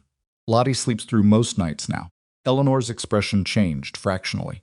"Ruth Raines was a woman I respected," she said. Came out differently from the rest of what she had said, quieter, less prepared. She managed this ranch and these children and that man with more grace than most people would have managed. When she died, I was concerned about the children. "They missed her," Evelyn said. "They still do." Willa put up a section of garden in her memory. "Jonah can tell you which fence on the east pasture she repaired herself without telling anyone." Eleanor looked at her for a long moment.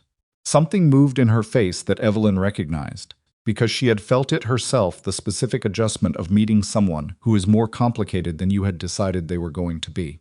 Then Everett came in. He came through the back door the way he always did, stamping mud from his boots. And he saw Eleanor Vance sitting at his kitchen table. The expression that crossed his face was quick and complicated surprise, controlled anger, the particular controlled anger of a man who has learned to manage his responses, because unmanaged responses have cost him before. "Mrs. Vance," he said. "Flat, Mr. Raines." She rose. "I was just speaking with Miss Mercer, I heard." He looked at Evelyn briefly. She met his look and gave him the smallest shake of her head. Not yet. Hold it. He looked back at Eleanor. What is it you want exactly? I want this situation formalized, Eleanor said. The county has received a complaint, an official one, not from me directly, though I will not pretend I have no knowledge of it. Complaint concerns an unmarried woman living in your household. County clerk is prepared to send officials out here to assess the situation formally if nothing changes. Officials, Everett said, the word coming out like something he was tasting and finding disagreeable. I am here to give you the opportunity to address it before that happens, Eleanor said. She was looking at him steadily. I am not your enemy, Mr. Raines, whatever you believe. You're sitting at my table telling me my household is the county's business, he said. Excuse me if I find it hard to tell the difference. Everett, Evelyn said, quietly. Not sharply, she didn't use it as a correction. She used it as an anchor, a word that carried exactly enough weight to redirect without humiliating. He looked at her. The look was different from the others. It was the look of a man who is used to fighting his own battles and is being asked to trust someone else's judgment about when to fight and when not to, and who is not entirely sure he has enough trust for that yet. But he stopped. Eleanor looked between them. Something crossed her face again, that same fractional recalibration, like a woman who has walked in expecting one thing and is finding, piece by piece, that the reality is more complicated. What do you propose? Evelyn asked her. A formal marriage before December's end, Eleanor said. That resolves the county's concern, and yours? Evelyn asked. Eleanor looked at her. My concern is the children, she said, as it has been since Ruth died. If the children are well, if they are genuinely well, then I have no further concern. She left 20 minutes later, her coffee finished. The conversation concluded with a precision that was itself a kind of respect. Evelyn watched the buggy go from the kitchen window. Behind her, she heard Everett's chair scrape the floor as he sat down. She's right, he said. It cost him something to say it. She could hear the cost. About the county, yes, Evelyn said. About the whole thing. A pause. I should have been done before now. He stopped. You were managing, she said. One thing at a time. That's not an excuse, I know, she said. It's an explanation, there's a difference. He was quiet for a long time, stayed at the window, not turning around, giving him the space that the silence needed. Outside, the first snow of December was beginning. She could see it in the air, not falling yet, just present, the particular quality of light that comes before snow arrives. Then he said, Evelyn.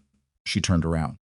He was sitting at the table with his hands flat on the surface, looking at them, and then he looked up at her, and the expression on his face was not what she expected. She had expected practicality. She had expected the functional, direct manner that had characterized every important conversation they had had, the manner of a man who stated things plainly and trusted that plain statement was sufficient. What she saw was different. What she saw was a man who was afraid, not of Eleanor Vance, not of the county officials, not of the formal complaint. Something much older and more fundamental than that. The fear of someone who has lost the most important thing he had and is now standing at the edge of wanting something again and knows, with the specific knowledge of experience, exactly how much it costs when the thing you want is taken away. I don't want to do this, because the county is requiring it, he said. She waited. I don't want you to say yes, because Eleanor Vance showed up at our table and made it the practical solution. He paused. His hands were still flat on the table, and she could see the effort in them, the effort of someone holds themselves still, so that they do not do something inadvisable. I want you to know that somewhere in the last 6 weeks, this stopped being about practical solutions for me. The room was very quiet. The snow in the air outside was beginning to settle. She could hear it now. The particular hush that arrives with the first real snowfall. A silence that is somehow fuller than regular silence. When? She asked. She wasn't sure why she asked it. But she needed the specificity. She needed to know it was real and not performed. He thought about it. The morning you fixed the stove door, he said. I came into the kitchen and you were on your knees in front of that firebox with a piece of tin and a piercier's, and you had burn marks on your right hand from where you'd gotten too close. And you didn't even mention it. You just kept working. He paused.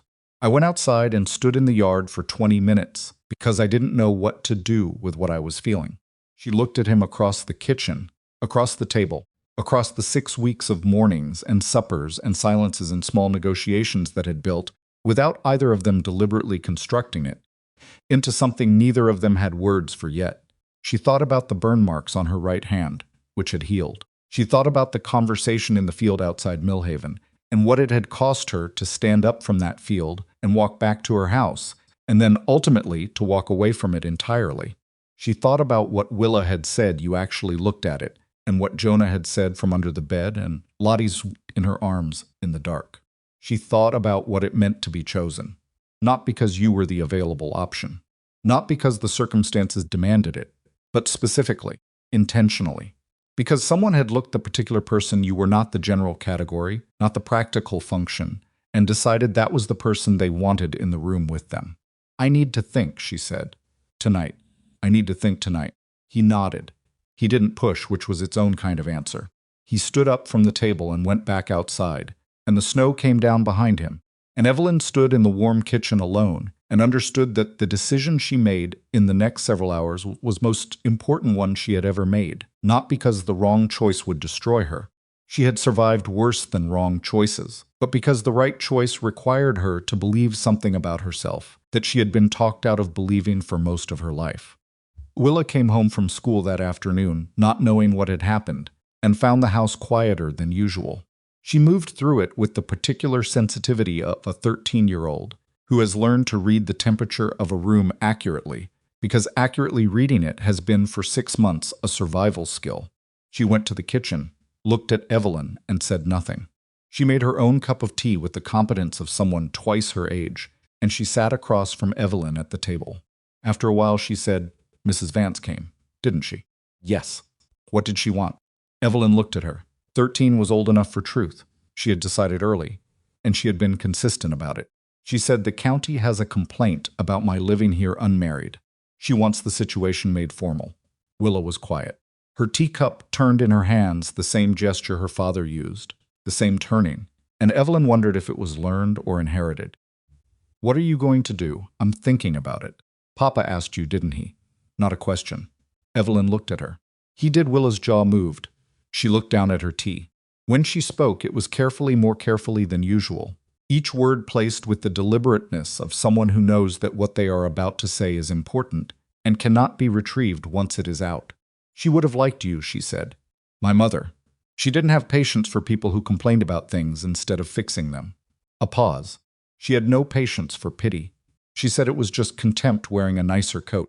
Evelyn sat very still. "I'm not telling you to say yes," Willa said, still carefully. "I'm just telling you that." She looked up. Her eyes were dry, but the effort of keeping them that way was visible. "Whatever you decide. I'm just telling you that." Evelyn reached across the table and put her hand over Willa's. She didn't say anything. Willa didn't pull away. They sat like that for a moment, the two of them, in the warm kitchen with the snow coming down outside and Lottie's boots by the door and Jonah's book on the table and the stove that now drafted properly filling the room with steady heat. Jonah appeared in the doorway, as he did silently, attentively, choosing his moment with the instinct of someone who always knows what is happening in a room even when he has not been in it. He looked at them. He looked at the snow outside the window. He said, "Lottie wants to know if snow is the same as frozen rain or if it's something different." Evelyn looked at him. "It's something different," she said. "Come sit down and I'll tell you how it forms." He came and sat down. Willa moved her hand from under Evelyn's, but didn't go anywhere. Lottie arrived a minute later, summoned by the sound of voices, and climbed directly into Evelyn's lap without preamble, her cold hands pressed against Evelyn's arm, her attention already turning to the window and the falling snow, with the specific delight of a child who has not yet experienced enough winters to take them for granted. Outside, the snow kept coming down. Inside, Evelyn sat with the 3 children of a man who had looked at her across a kitchen table with fear in his face and told her that somewhere in the last 6 weeks, things had changed. She felt Lottie's small weight in her lap. She felt the particular warmth of the kitchen she had learned to manage. She listened to herself explain to Jonah about ice crystals and temperature and the specific conditions that produced snow rather than rain, and she thought about a field outside Millhaven, and a woman sitting in the dirt with her face in her hands, and everything that had been required to get from that field to this kitchen. She had known, walking into the Rains Ranch on that first cold October afternoon, that she was not a rescue. She had known she was not a magical presence, not a solution to grief, not a substitute for what had been lost. She had never pretended otherwise, not to herself and not to them. But she had also never pretended that what she wanted didn't matter. She had arrived here with needs of her own, for a life that was real, for a place where her competence counted for something, for people who let her presence mean something rather than simply tolerating it. Those needs were not small. They were not unreasonable. They were simply needs she had spent most of her life telling herself to be quiet about. She was tired of being quiet about them. She looked out the window at the snow, and she thought about what Everett had said somewhere in the last 6 weeks. This stopped being about practical solutions for me, and she thought about what it meant to be seen, specifically and intentionally, by another person. Not the category of her, the person of her. The decision arrived quietly, not as a sudden certainty, but as the recognition of something she had already been moving toward without knowing it. The way you sometimes realize, mid-step, that you have already made a choice and your body has simply been executing it while your mind caught up. She would tell him tomorrow. She was not ready tonight. Tonight she needed it to remain her own, unspoken, this way certain things need to be held privately for a little while, before they can survive the exposure of being said out loud. But she knew, and knowing for tonight was enough. The snow fell on the Rains ranch, and the children stayed at the table with her until supper, and the warmth held, and outside the window the world went quiet and white and clean, in the way that only the first snow of winter makes it, briefly before the world remembers what it actually is. She did not sleep well. She had expected that had known, sitting at the table with the children while the snow came down outside, that the night ahead was going to be the kind that moves slowly and offers no rest and asks you to sit with things until you have finished with them, rather than the other way around. She had gone to bed at a reasonable hour, had lain in the small room with the east-facing window, while the snow quiet settled over the ranch, and she had stared at the ceiling and done what she had always done with difficult things, them apart piece by piece, and looked at each piece honestly, and tried to put them back together in an arrangement that told her something true. The first piece was the simplest and the hardest. She wanted to say yes. She had wanted to say yes the moment she understood whatever it was actually saying to her across the kitchen table. Not we should formalize the arrangement, but something much more specific and much more frightening than that. She had recognized it because she had waited her entire life to be on the receiving end of it, and when it finally arrived, she had almost not trusted her own recognition of it. The way you sometimes don't trust yourself to identify something correctly, precisely because you have wanted it for so long. That wanting was the piece she had to examine most carefully. Because there was a particular danger in wanting something badly enough, it made you willing to overlook the questions you should be asking. It made you accept less than what was real, because the alternative was accepting nothing at all. She had spent 11 months in Millhaven allowing herself to believe that Victor Hale's Sunday afternoon visits meant something they did not mean, and she had constructed that belief on a foundation of wanting rather than evidence. And she knew, with the bone-deep knowledge of someone who has paid a specific price for a specific mistake, exactly how that kind of wanting could deceive you. So she looked at the evidence instead. 6 weeks of it. The way he had taken the heavier trunk without being asked on the first day, the functional instinct of a man who notices what needs doing and does it without ceremony. The way he had looked at her when she told him about losing both her parents not with pity, which she had always found unbearable, but with recognition, the expression of someone who understood grief from the inside and was meeting another person who did too. 20 minutes he had spent standing in the yard after seeing her burn marks.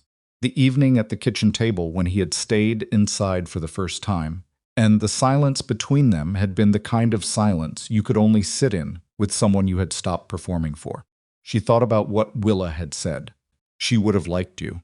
Willa, who had watched 2 women before her come and go, who had developed a 13-year-old's precise and unsparing radar for people who meant what they said and people who didn't, who had kept her arms crossed and her assessment suspended for 3 weeks before she had started, slowly and carefully, to put down the weight she had been carrying. Willa, who did not offer things she didn't mean. She thought about Jonah, reading Oliver Twist again. She thought about Lottie's hands, always seeking. She thought about the east-facing window and the light that came through it on clear mornings, which she had not yet seen in the full brightness of winter sun, but which she could feel waiting there, the promise of it, the specific kind of light that belongs to a place you have not yet finished knowing. She thought about what she had written in her letter to Everett Rains, months ago in her kitchen in Millhaven. I am not delicate. and do not require particular comfort. She thought about how true that had been, and how it was still true, and how it did not mean she required nothing at all, that it did not mean she had no right to this, to a real choice, made freely, for reasons that were her own. She fell asleep somewhere close to 3 in the morning, not because she had resolved everything, but because her body had simply run out of capacity for the night, and had decided without consulting her that the rest of it would have to wait. She woke to pale early light through the east window and the sound of Lottie in the kitchen, which meant it was later than she usually slept, and Willa had gotten up first and was managing breakfast without waking her, which was a kindness so quietly delivered that it made something tighten in Evelyn's chest. She got dressed. She stood at the window for a moment and looked at the ranch under last night's snow, the particular stillnesses of a world that has been smoothed over, not fixed but covered, every rough edge temporarily softened. She could see the barn. She could see the fence on the south pasture, the one Jonah had identified as needing additional posts. She could see the smoke from the chimney coming up straight and steady, which meant the stove was doing its job. Put on her coat and her boots, and she went to find him. He was in the barn. Of course he was in the barn. She had learned enough about Everett Rains to understand that the barn was where he went when he needed to think, the way some people needed to walk, and some people needed silence, and some people needed to put their hands in cold water. He needed to be near working animals, near the practical, uncomplicated demands of livestock that required care, and returned it in the simple form of continued existence. She had stopped finding this strange. She had started finding it in its own way, comprehensible. She pushed open the barn door. The warmth inside was immediate animal warmth, hay smell, the specific interior climate of a well-kept barn in winter that was one of the more genuinely comforting things she had encountered since arriving in Nebraska. Everett was at the far end, doing something with the tack, his back to the door. He heard her come in. She heard him hear it, the small change in the quality of his movement, but he didn't turn around immediately. She walked toward him. She stopped a few feet away.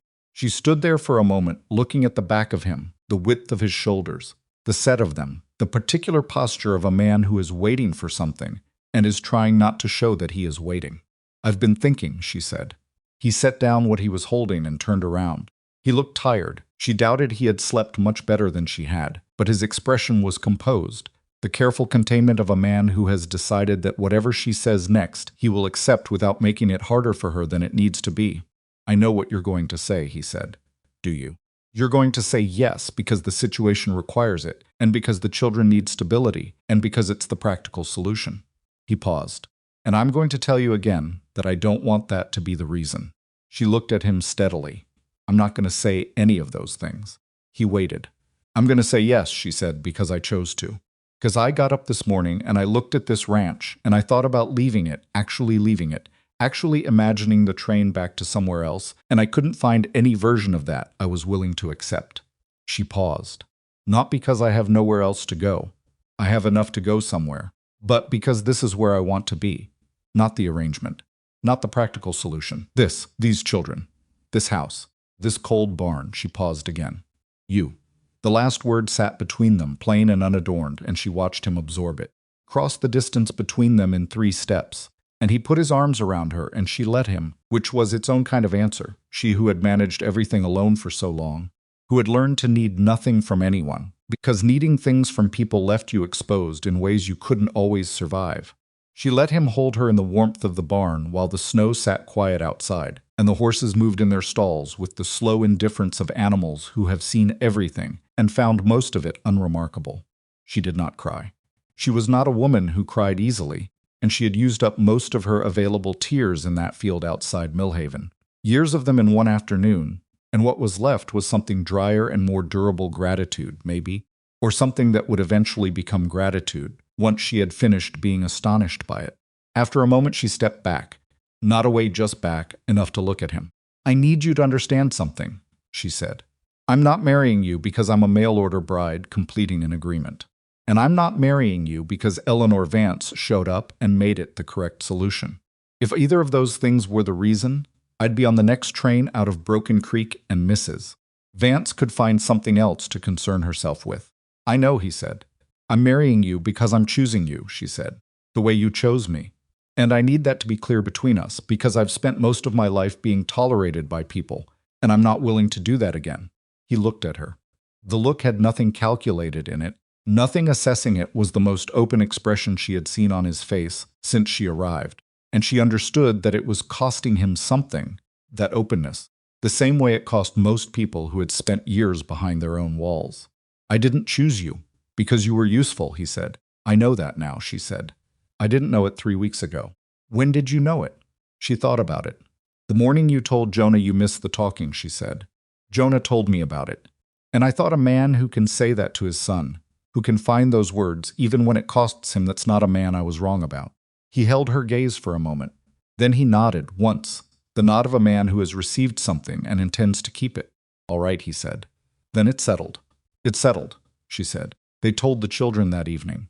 Evelyn had thought about the telling carefully, who needed to hear it first, how it should be said, what it would mean to each of the three of them in their different ways. She had concluded that there was no perfect sequence and no perfect words, and that the best she could do was be honest and direct, and let the children respond to that in whatever way they needed to. Everett called them to the main room after supper. He sat in his chair and Evelyn sat across from him, and the children arranged themselves in the particular way they always did. Lottie on the floor near the stove, Jonah on the bench by the window, Willa on the edge of the settee, with the posture of someone who is already preparing their response to whatever is about to be said. "Miss Mercer and I are going to be married," Everett said. Direct, no preamble, because he was not a man who was good at preamble, and they all knew it. "Before the end of December." Silence. Lotta looked up from the floor. "Does that mean she stays?" she asked. "It means she stays," Evelyn said. Lottie processed this for approximately 2 seconds. Then she went back to what she had been doing on the floor, which appeared to involve arranging a collection of small stones in a pattern that only she understood the logic of, because for Lottie, who lived entirely in the present tense, she stays was sufficient information and everything else was detail. Jonah was looking at the window. He had gone very still in the particular way he went, still when he was thinking through something carefully, turning it over, examining it. After a long moment, he said quietly, "Are you happy about it?" The question was directed at Everett, which surprised her. Everett looked at his son and something moved in his face, something she had seen hints of these last weeks, but never this clearly, never this unguarded. "Yeah," he said. "I am," nodded. He looked at Evelyn. "Are you?" "Yes," she said. No hesitation. He nodded again, satisfied, and went back to looking at the window. She understood that this was his version of acceptance, not dramatic, not elaborate, but genuine. Jonah did not say things he didn't mean, and he did not ask questions he wasn't prepared to accept honest answers to. Conversation for him was complete. Willa had not moved. She was sitting on the edge of the settee with her hands in her lap, and her expression doing several things simultaneously, things that Evelyn had learned over these weeks, to read as the particular internal weather of a girl who has strong feelings about most things, and very limited experience with expressing them in ways she finds acceptable. "Willa," Everett said, gentle for him. As gentle as he could manage, which was more than it would have been 6 weeks ago. Willa's jaw was tight. "I know it's what needs to happen," she said. "County complaint and everything. I'm not—" She stopped. "It's not because of the county complaint," Evelyn said. Willa looked at her sharply. "It's because we want to," Evelyn said. "Complaint would have been resolved other ways, if that was all it was. This is because your father asked me, and I said yes, and both of us mean it." Willa looked at her father. He met her eyes and didn't look away, which was its own form of confirmation. Everett Raines did not hold people's gaze when he was performing something he didn't feel. Willa looked back at her hands. Something was happening in her face that she was clearly fighting emotion she hadn't allocated a category for yet. Something that was trying to find its place among all the other things she was already managing. When she spoke again, her voice was controlled but only just. "She would have liked you," she said, repeating what she had said to Evelyn the day before, but saying it now to the room, to all of them, as though she needed to put it somewhere public, somewhere it would be witnessed. "Mama, she would have respected you." The room was very quiet. Evelyn did not say thank you, because thank you was inadequate, and she knew it, and she did not say anything reassuring about Ruth Raines, because she had learned that the children didn't need reassurance about their mother. They needed their mother's memory to be held with the seriousness it deserved. So she said, "I know how much that means, coming from you, and I won't forget it." Willa's eyes were bright. She looked down at her hands again, and her jaw worked once.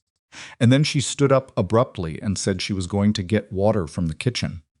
And she left the room, and they could all hear, in the kitchen, the particular sounds of a person who is not getting water, but is simply standing in another room until they have control of themselves again. Everett looked at Evelyn, across the space where Willa had been sitting. She met his look. He said nothing. She said nothing. Everything that needed to be said in that moment had already been said, and the rest of it would build from here, slowly. The way everything real builds not all at once but day by day, in cold mornings and difficult conversations and small ordinary meals, and the particular steadiness of people who have decided to try. Willa came back from the kitchen 5 minutes later with 2 cups of water that no one had asked for. She set them on the table with the precise care of someone who is performing a task in order to have something to do with their hands. She sat back down on the settee. Then she said, not looking at Evelyn, "The reading competition is in March." "I know," Evelyn said. "Mrs. Holt says I have a good chance, if I prepare properly." What would proper preparation look like?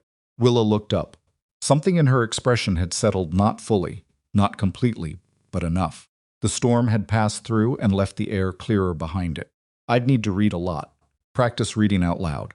Mrs. Holt says the judging is on clarity and expression, not just speed." "Then we should start," Evelyn said. "You can practice in the evenings. I'll listen." A pause. Something crossed Willa's face that was too quick to fully catch something young.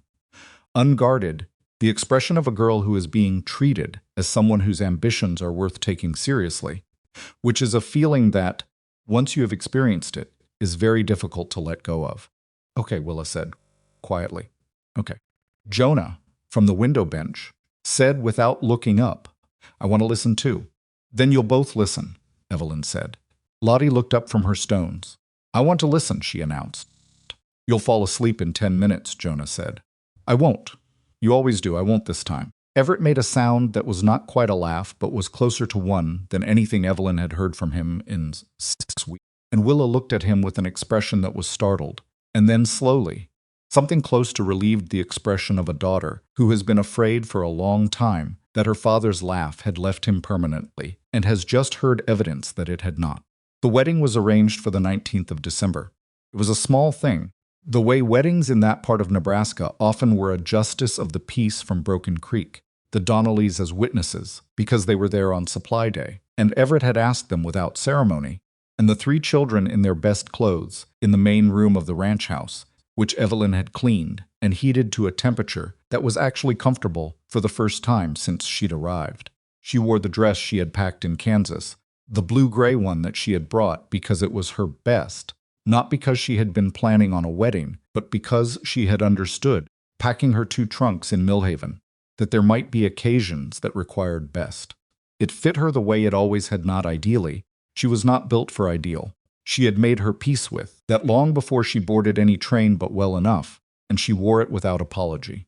Everett had cleaned up in a way that suggested he had tried harder than he usually allowed himself to, and she noted this without commenting on it, because she understood that a man like Everett Raines expressed care through action rather than statement, and that the clean shirt and the brushed jacket were, in their own language, the equivalent of a declaration. The justice of the peace was a small, efficient man named Harding, who had performed enough frontier weddings to understand that what was required was clarity and brevity rather than elaboration. He read the words. They said what needed to be said. Everett held her hand throughout with the particular grip of someone who is not demonstrative by nature, but who has decided, for this specific occasion, that his hands are going to say what his mouth is unlikely to manage. When it was done, Lottie immediately demanded to know if there would be cake, which broke the solemnity of the moment in the way that only 4-year-olds can manage, with complete innocence and perfect timing. Willa told her there was not cake, which was a lie. Evelyn had baked a simple apple cake that morning, nothing elaborate, kind of cake that is honest about what it is, and Lottie's expression of tragedy when she heard no cake was so complete and theatrical that even the justice of the peace laughed. The Donnellys stayed for an hour. They ate the cake. Mr. Donnelly shook Everett's hand with the warmth of a man who has watched another man struggle for a long time and is genuinely glad to see him on steadier ground. Mrs. Donnelly hugged Evelyn with more genuine feeling than Evelyn had expected and said into her ear, "I'm glad you stayed. The other ones, they weren't the right ones. You're the right one." It was a simple thing to say, and perhaps sentimental, but Evelyn held it for a moment before she let it go, because simple and true was not nothing. After the Donnellys left, the children went back to their ordinary occupations, Lottie to her stones, Jonah to his book, Willa to the evening's reading practice, which had become its own small ritual in the 2 weeks since they had agreed to it. Everett sat with Evelyn at the kitchen table after supper, the way he had been doing more often than not these past weeks, and the stove made its steady sounds, and the northwest corner of the roof said what it always said in the wind, and the ranch settled around them. "It's done," he said. "It's done," she said. He looked at her. The look was different again from all the previous ones, different from calculation, from assessment, from fear, from the careful openness of the barn. This was something simpler and harder to name. The look of a man who has arrived somewhere. He wasn't certain he would ever arrive, and is still in the process of believing it. "You know what Jonah said to me this morning," he said. "What?" he said. Everett stopped. He cleared his throat.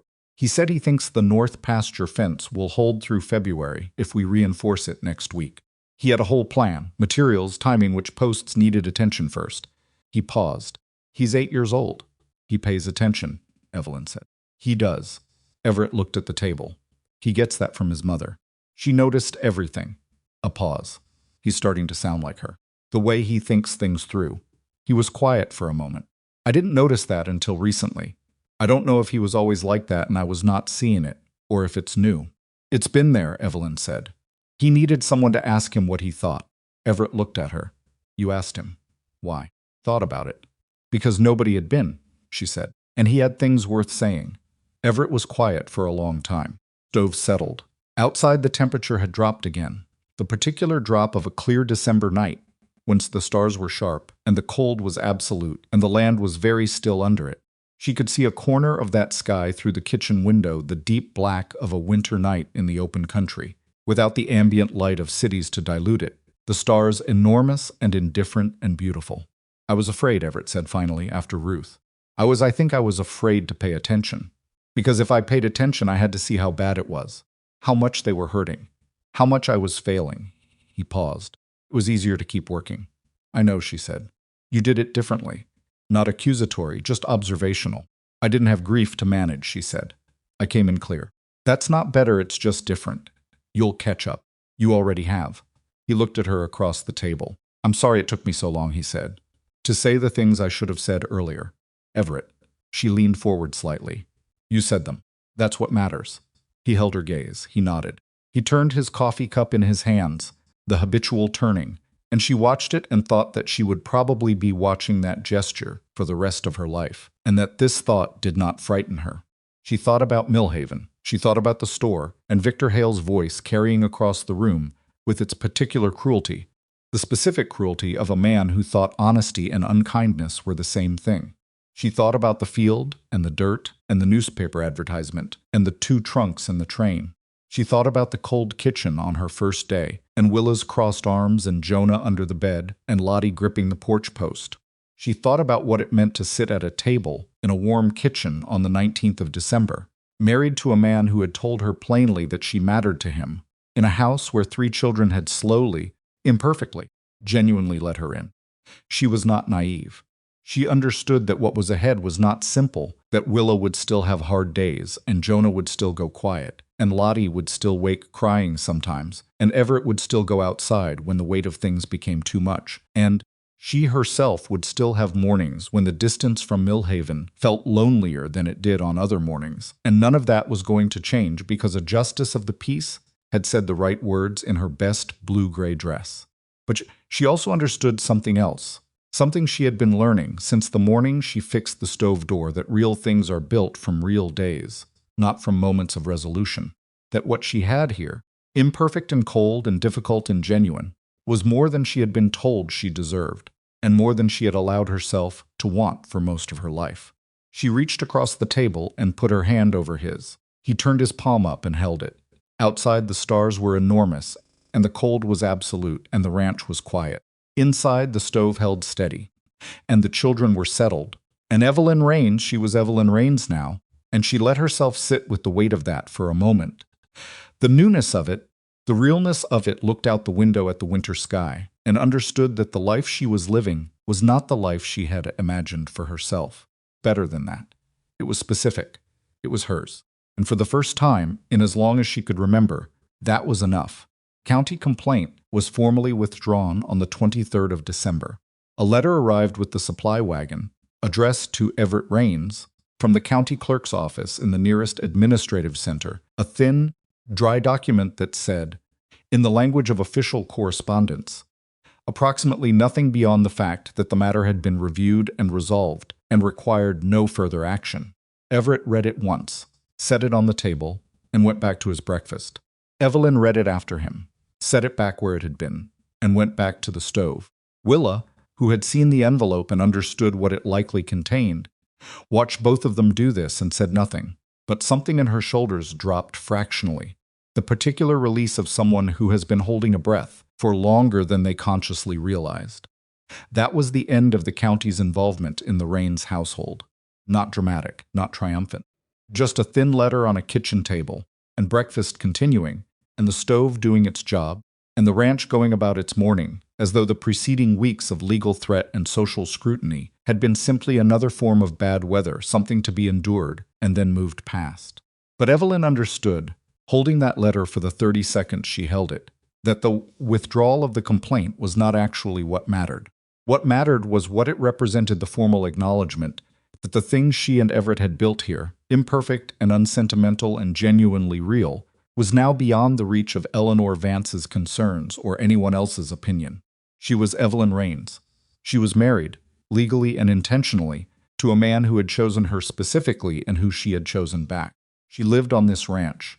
She was staying. The paper said nothing of the kind. Paper was bureaucratic language on county stationery. But she held it for 30 seconds, and she felt, underneath the plainness of it, the weight of everything it had taken to arrive, at this particular ordinary morning. And then she set it down and served Jonah more porridge, because he had eaten his first bowl faster than usual, and was clearly hungry, and the morning continued. January arrived with the particular severity that Nebraska winters reserved for people who had not yet been sufficiently humbled by October, November, and December. The temperature dropped to levels that required strategic management of every heat source in the house simultaneously. The well froze twice, which required methods that Willa explained and Evelyn executed, and Everett fixed properly on the second occurrence by wrapping the pipe with material from the barn workshop. The north pasture fence, which Jonah had identified in December as requiring reinforcement, received that reinforcement in the first week of January, when the weather briefly relented. Everett and Jonah working alongside each other for an entire afternoon, while Evelyn watched from the kitchen window and registered the particular quality of that image, a man and his 8-year-old son, working a fence line together. The boy handing materials with the seriousness of someone who understands that what he is doing matters. She thought about what Everett had said. He used to talk constantly. Drove me half crazy, I miss it. And she thought about how Jonah had come back to speech gradually. The way someone recovering from an injury comes back to movement carefully, testing each new extension of it, stopping when something hurt and starting again when it didn't. He was not the same boy he had been before his mother died. He would not be.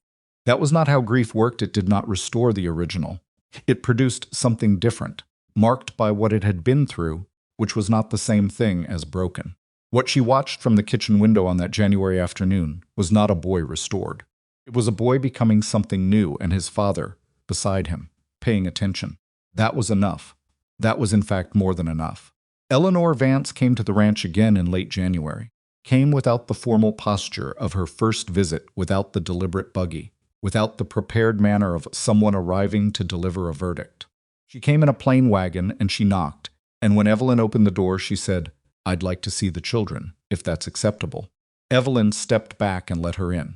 She sat with Lottie first, because Lottie was immediate and uncomplicated in her engagement with new people, presenting Eleanor within approximately 4 minutes with a detailed account of the stone collection she had been organizing on the floor, and her current theory about which stones were the most important, which Eleanor received with an attention that was genuine enough to surprise Evelyn, standing in the kitchen doorway watching. Eleanor was not comfortable with children, she could see that, the slight stiffness, the formal quality of her responses, but she was trying, which was its own kind of information. Jonah came in from outside when he heard the wagon, and he stood in the main room with his coat still on and looked at Eleanor Vance with the careful assessment he applied to everything new. Eleanor looked back at him with an equal care. "You're the one who reads," she said. "Yes," he said. "What are you reading now?" he told her. She said she had read that book herself years ago and asked him what he thought of the ending. He told her what he thought, in the measured, considered way he had developed for expressing opinions about things he'd genuinely thought through. Eleanor listened without interrupting, which was, Evelyn reflected, more respect than most adults showed an 8-year-old's literary opinions. When Willa came home from school that afternoon, she walked into the main room and found Eleanor Vance sitting at the table, and her expression did the complicated thing it did when she was recalibrating rapidly. Eleanor looked at her and said, "Mrs. Holt tells me you're preparing for the reading competition in March." "Yes," Willa said. "Careful. She also tells me you have a strong chance." Eleanor paused. "Your mother competed in that same competition when she was 14. Placed second. She was furious about it for 3 days and then got over it. Something moved in her expression that was not quite a smile, but was adjacent to one. She was not a person who accepted second place gracefully." Willa stood very still. "You knew her," she said. "I did. For many years." Eleanor looked at the table. "I was harder on her than I should have been when she was young. She was unconventional. I didn't always appreciate unconventional." She paused. "I have been thinking, since my first visit here, that I have perhaps continued that habit in ways that were not useful." The room was very quiet. Willa's expression was doing several things that she was not entirely managing to control: grief, and something like anger on her mother's behalf, and underneath both of those, complicated tenderness for the woman sitting at her table who was doing something difficult and not doing it particularly gracefully, but doing it nonetheless. "She didn't talk about you much," Willa said. "Honest. Not cruel." "No," Eleanor said. "I don't suppose she would have." She looked at Willa directly. I would like to come to the competition in March, if that would be acceptable, to watch you compete." Willa looked at her for a long moment. "Why?" "Because your mother would have been there," Eleanor said simply. "And because I owe her something I can't pay back directly." The silence stretched. Willa looked at Evelyn, briefly, a look that asked nothing specific but was checking something. The way people check the face of someone they trust when they are trying to determine how to feel about a complicated thing. Evelyn kept her expression neutral, because this was not her decision, and she understood that. Willa looked back at Eleanor. "You can come," she said finally, "but I'm competing to win, not to make anyone feel better about anything." Eleanor looked at her. Something shifted in her face that was unmistakably respect. "Good," she said. "Your mother would have said exactly the same thing." She left an hour later. Evelyn walked her to the wagon, because that was the kind of thing you did, and at the wagon Eleanor stopped and looked at her with the directness that was her consistent quality that Evelyn had decided she actually preferred to its alternative. "I was wrong about you," Eleanor said. Not easily, the words cost something. She could see the cost, but clearly. "You were concerned about the children," Evelyn said. "That wasn't wrong. My methods were wrong." A pause. "The children are well. Better than well." She looked at the house. Ruth would be, she started again. Ruth was particular about who she let near her children. She trusted her own judgment completely, and she was right to. She had very good judgment. She looked back at Evelyn. "I think she would have trusted yours." Evelyn held that for a moment. "Thank you," she said, and meant it.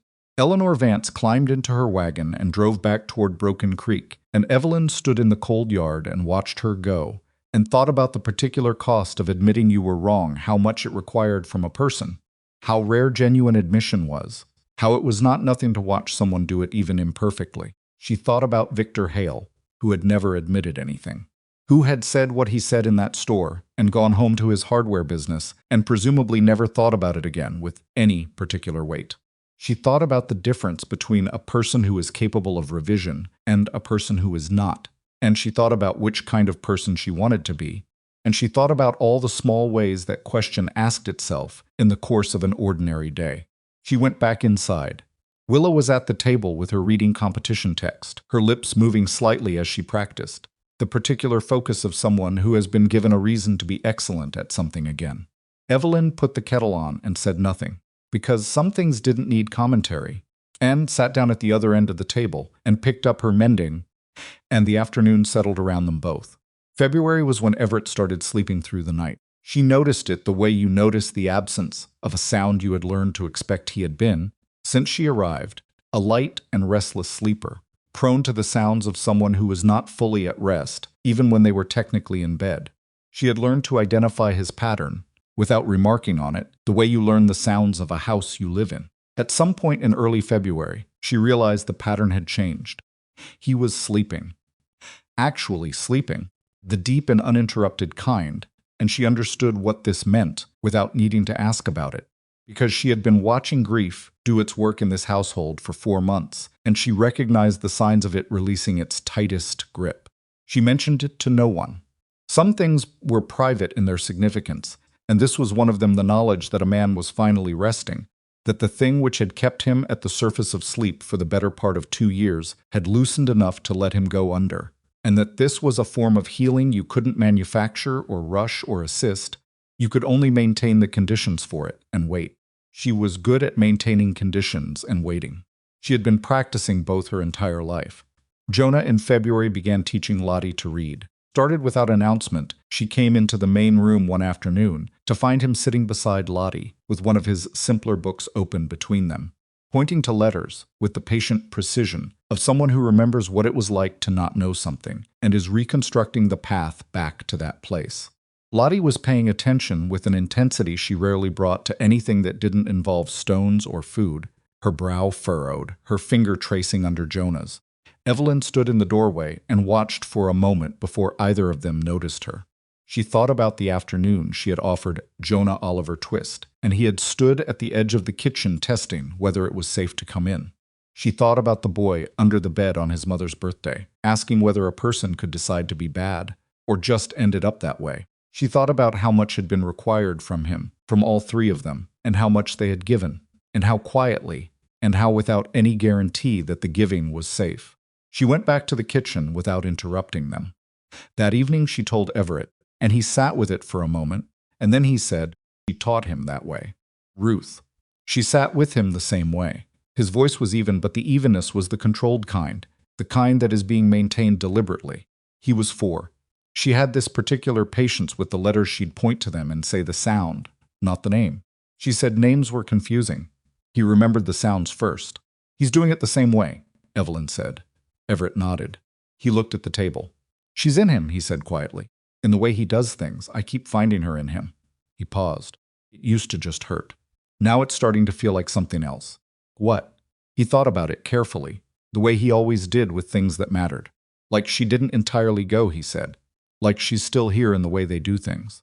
The way Willa organizes the pantry. The way Jonah thinks before he speaks. Even Lottie laughs loud. Ruth laughed loud. He paused. I'd stopped being able to see that. I could only see what wasn't there anymore. Lately, I can see both. Evelyn looked at him across the table. She thought about what grief actually was, not the cleaned-up version people talked about in polite company, the version with clear stages and predictable progressions, but the real thing, which was disorganized and non-linear and contained contradictions you couldn't resolve, where love and loss occupied the same space simultaneously, and you had to learn to live in both without one canceling the other out. She thought about her father and the particular way he had held his coffee cup in the mornings, and how she still sometimes reached for that image when she needed something solid, and how the reaching no longer felt like loss so much as like connection, a line cast back into the past, held at both ends, the past and the present both real at once. That's what it becomes, she said. Eventually, both at the same time. He looked at her. How long did it take you? Years, she said honestly. But I was alone with it. You have people around you who carry pieces of her. That changes the timeline. He held her gaze for a long moment. I'm glad you came, he said. It was simple and direct, and without any of the elaborate framing that people sometimes use to soften things that didn't need softening. Just the statement plain and meant. So am I, she said. The same way. Plain and meant. March arrived, and with it the county reading competition in Broken Creek. Willa had been preparing for 6 weeks with the focused intensity of someone who has identified a goal and has decided that the distance between where she is and where she intends to be is simply a problem to be solved through sustained effort. She practiced in the evenings after supper, reading aloud while Evelyn listened, and occasionally offered observations, not corrections. Observation. Because there was a difference, and Willa responded to one and bristled at the other. Jonah listened from his customary bench by the window. Lottie fell asleep within 10 minutes every single time without exception, which Jonah had predicted and which Willa pretended to find annoying, and which Evelyn suspected she actually found reassuring. The small warm evidence of her sister unconscious in the chair beside her like ballast.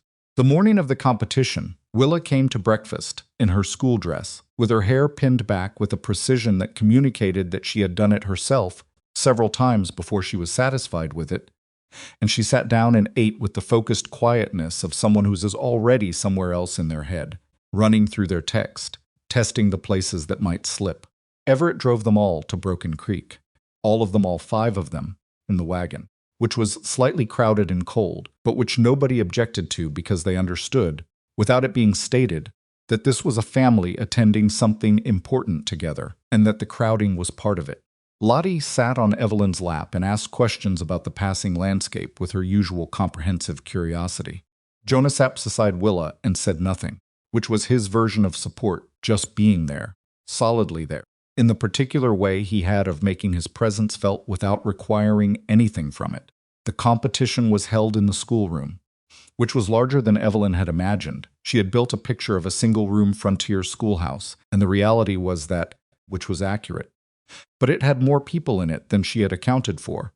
Families from several homesteads and farms in the area filling the rows of benches with the particular mix of genuine interest and social obligation that characterized community events in small frontier settlements. Eleanor Vance was there. She was sitting in the 3rd row, upright, in her good coat, and she acknowledged Evelyn with a nod when they came in, and Evelyn nodded back, and that was the entirety of the exchange, which was appropriate. Willa competed 4th in the running order. There were 7 competitors, ages ranging from 11 to 15, and the first 3 were competent in varying degrees, and then Willa stood up. She was nervous. Evelyn could see it, the slight stiffness in her shoulders, the way her hands held the text a fraction too tightly at first. She was 13 years old, and she had been managing a household and her own grief and her siblings' grief for the better part of a year. And underneath all of that, she was still a girl who wanted things for herself and was afraid of wanting them too openly in case they didn't come. Started reading, and within 30 seconds the room changed. Not dramatically, there was no gasp, no sudden hush, because it wasn't that kind of thing. It was subtler than that. It was the particular quality of attention that shifts when a room full of people realizes simultaneously that what they are listening to is different from what came before it, that the person standing in front of them has something that is not just technical competence, but understanding the understanding of someone who reads not as performance, but as genuine engagement, who brings to the words a quality of feeling that comes from having actually lived inside difficult things and emerged knowing more about them than you knew before. Willa read the way her mother had laughed, Evelyn thought, without apology, without the self-consciousness of someone who is monitoring the audience's reaction while simultaneously performing for it.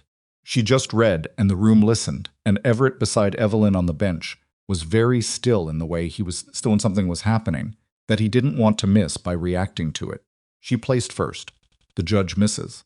Holt, who was trying, and not entirely succeeding at maintaining a neutral expression, announced it with the formality of the occasion, and the room applauded with the genuine warmth of people who have just witnessed something they hadn't expected. And Willa stood with the small certificate in her hands and looked at it for a moment with an expression that Evelyn would remember for a very long time. It was not triumph. It was not the face of someone who had won something. It was the face of someone who had discovered that they were still capable of being good at something they loved, after a year of not being certain that anything they loved still existed in the same form it had before.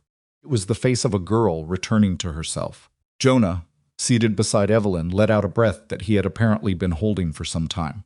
Lottie said loudly, "Did Willa win?" And several people around them smiled. Everett said nothing, but he put his hand briefly on Evelyn's arm just for a moment, just the weight of it, and then took it away. After the ceremony, in the general movement of people gathering coats and exchanging congratulations, Eleanor Vance made her way to Willa. Evelyn watched from a distance, not close enough to hear, as the old woman said something to Willa that made Willa look up quickly. Eleanor said something else. Willa looked at the certificate in her hands and then back at Eleanor. And then Willa said something in return, something short, 3 or 4 words, and Eleanor nodded once. And that was the end of it. On the wagon ride home, Lottie fell asleep against Evelyn's arm within the first 10 minutes. The sky was doing something extraordinary with the late afternoon light, the particular winter light of early March, that is neither winter nor spring, but contains both. The gold of it coming in low and long across the flat land, and turning everything it touched into something briefly, impermanently beautiful. "What did she say to you?" Jonah asked Willa. Quietly, directly, because Jonah, when he wanted to know something, generally just asked. Willa looked at the passing landscape. "She said my mother would have been proud." A pause. "Told her she didn't need to say that. Why?" "Because it's the kind of thing people say." She paused. Then she said something else. She said Mama placed second by 3 points and argued with the judge for 20 minutes about the scoring criteria. She almost smiled. She said the judge gave her the 3 points back just to make her stop. Jonah made a sound that was entirely a laugh, short and genuine, and Evelyn felt Everett's shoulders shift beside her and understood that he was doing the same thing, not loudly. He didn't do anything loudly, but it was there, the laugh, real and unguarded. Willa looked at the certificate in her hands. "First place," she said, to no one in particular, just placing it in the air where it could be real. "First place," Jonah confirmed. They drove home under the low gold light, all 5 of them, Lottie sleeping with total commitment against Evelyn's arm, and the land moving past them with its vast indifference to any single human story taking place within it, and the ranch appearing in the distance, as it always did, emerging from the flat distance, like something that had been placed there deliberately, which was Evelyn had come to understand exactly what it was. Spring came to the Rains Ranch the way spring came to that part of Nebraska, not gently, not gradually, but with the aggressive, muddy, unpredictable energy of a season that has been suppressed for too long and is making up for lost time. The ground thawed in stages, each stage producing its own specific inconveniences, and the mud was serious, and the wind was still cold even when the sun suggested otherwise. And Lottie fell into a puddle of spectacular depth on a Tuesday afternoon and had to be retrieved, cleaned, and resupplied with dry clothes while simultaneously being prevented from finding the puddle again, which she attempted twice. The garden. That was when Evelyn knew in some final and definitive way that she had not known before that she was home. Not the wedding, which had been necessary and real and meaningful. Not the county letter. Not even the morning in the barn when Everett had put his arms around her. All of those things had been true.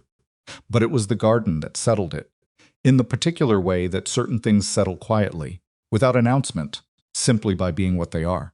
She had been planning it since January, thinking about the brown, neglected rectangle on the south side of the house, what had been there before and what could be there again, what would grow in this soil and what wouldn't, what the children might want to have a stake in. She had talked about it with Willa one evening, not as a decision she was presenting, but as a conversation she was having, and Willa had listened and then said, carefully, Mama had a section for herbs, and one for tomatoes. She was particular about the tomatoes. "I know something about tomatoes," Evelyn said. She'd want Willa stopped. Started again. "There's a kind of flower she planted every year. Purple. I don't know what it's called. Papa would know." Everett knew. They were called Liatris prairie blazing star. Some people called them, and they came back every year once established, which was why Ruth had planted them, because she had understood that a perennial was a commitment the ground made on your behalf, even when you couldn't tend it yourself. They had planted them already, apparently, years ago, in the back corner of the garden. They just needed to be cleared and given room, and they would come back. On a Saturday morning in mid-April, all 5 of them went out to the garden. Evelyn had not organized it as an event. She had simply said, the night before, that she was going to start clearing the south beds in the morning. If the weather held, and whoever wanted to help was welcome. She had expected perhaps Lottie, who joined any outdoor activity on principle and with enthusiasm that was not always useful but was always genuine. All 4 of them came. Everett brought tools. Jonah brought a focused purposefulness that communicated he had thought about what needed doing and had opinions about the sequence. Willa came with her sleeves already rolled up, which was how Willa communicated that she was taking something seriously. Lottie came with a small trowel that was technically a kitchen implement and entirely inappropriate for garden work, which she refused to exchange for anything more suitable. They worked through the morning. It was not picturesque, it was muddy and cold, and the ground resisted in the way that ground that has been neglected resists, compacted and full of the roots of things that had no right to be there. Jonah and Everett worked the larger beds. Willa cleared the herb section with a precision that suggested she was operating from memory, from a picture of it she had stored and was now carefully reproducing. Evelyn worked beside her when she could and left her alone when she seemed to need that instead. Lottie dug holes in random locations with her kitchen trowel, contributing to the project with complete conviction and minimal utility. It was Willa who found the liatris. She was working in the back corner, the one Everett had indicated, and she stopped. She had cleared away enough of the dead material to see what was underneath the crowns of plants that had survived under the debris, that had been there all along under the neglect of a grieving winter, alive and waiting. Crouched and looked at them, and didn't say anything for a long moment. Evelyn came and crouched beside her. "They're still here," Willa said. Her voice was quiet and a little unsteady at the edges. "Perennials come back," Evelyn said. "She planted these before Lottie was born." Willa touched one of the crowns with one finger very gently. She said she wanted something in the garden that would outlast her, because gardens needed continuity. She paused.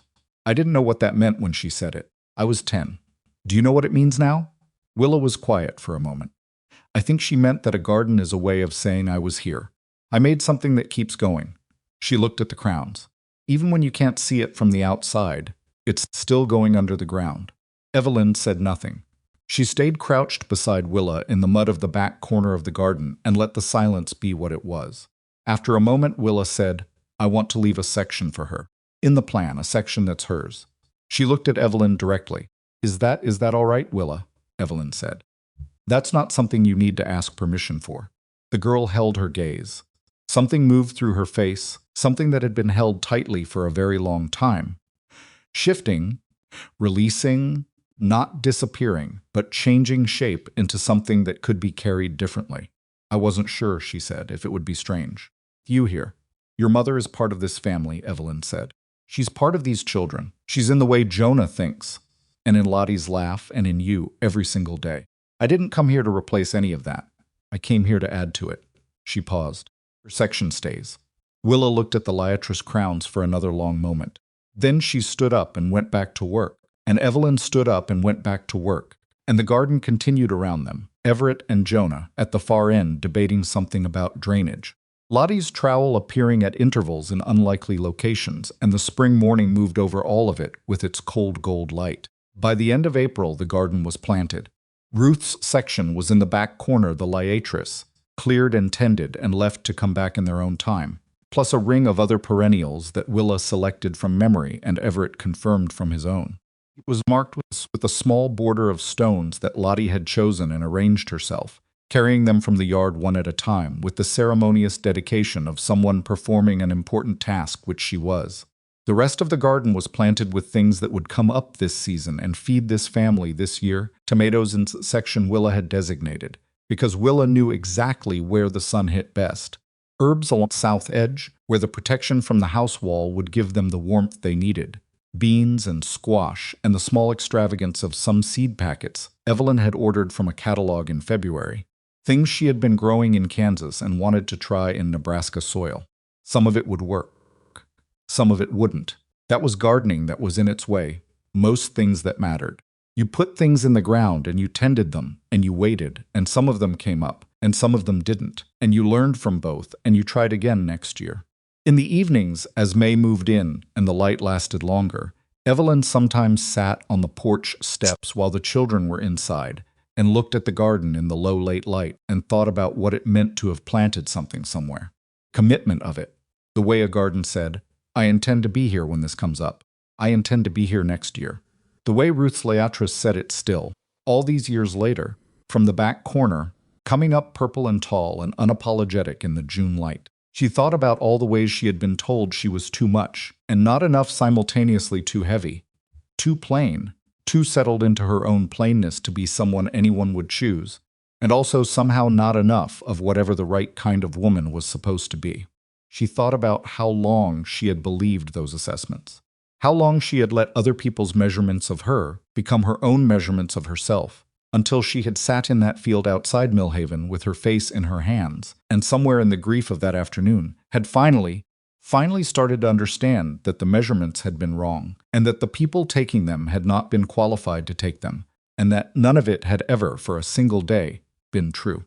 The hard thing, the thing she had never quite articulated before, not even to herself, was that knowing the measurements were wrong didn't automatically fix what they had done.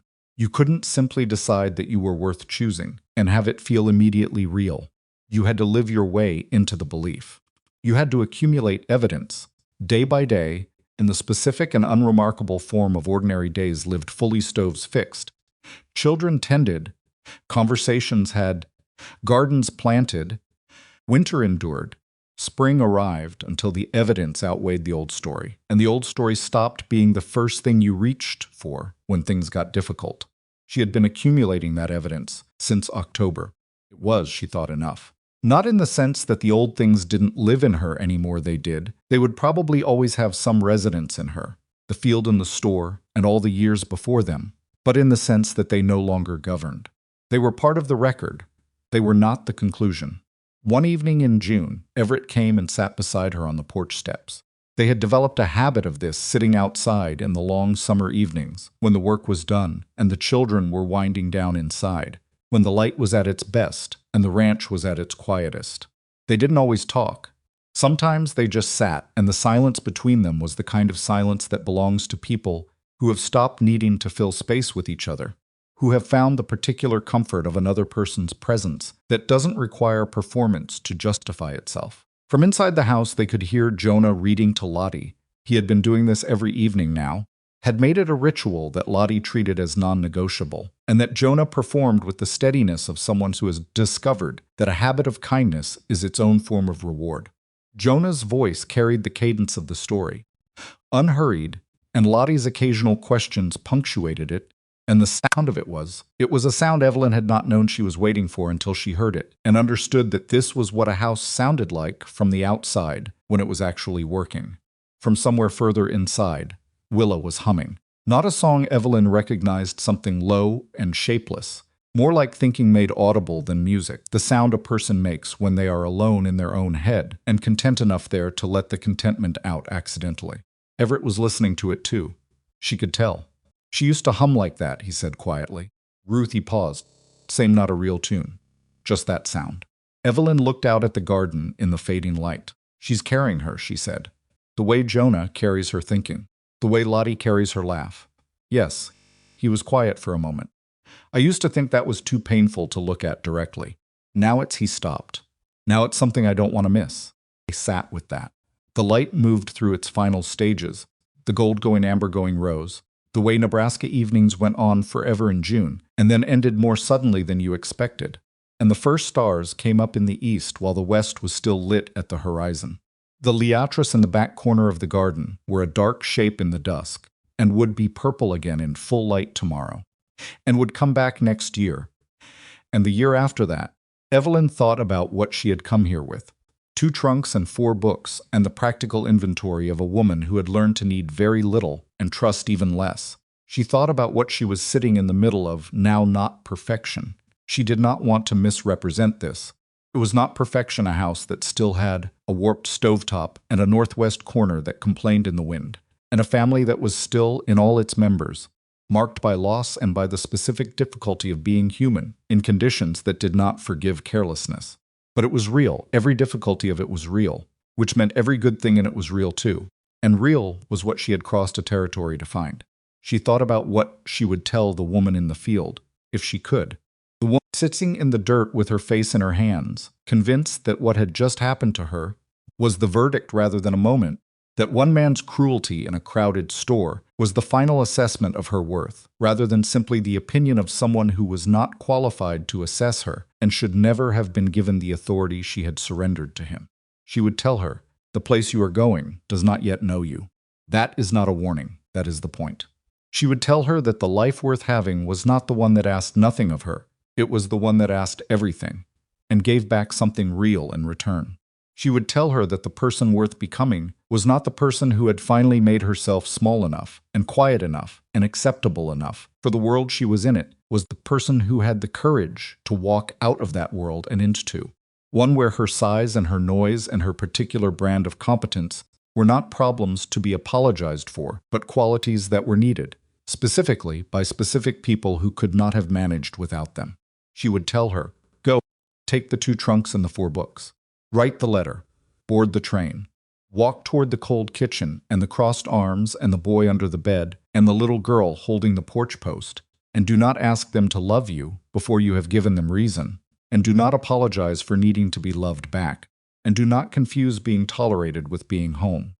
Home was not a place that accepted you despite what you were. Home was a place that needed what you were, specifically. And that became more itself because you were in it."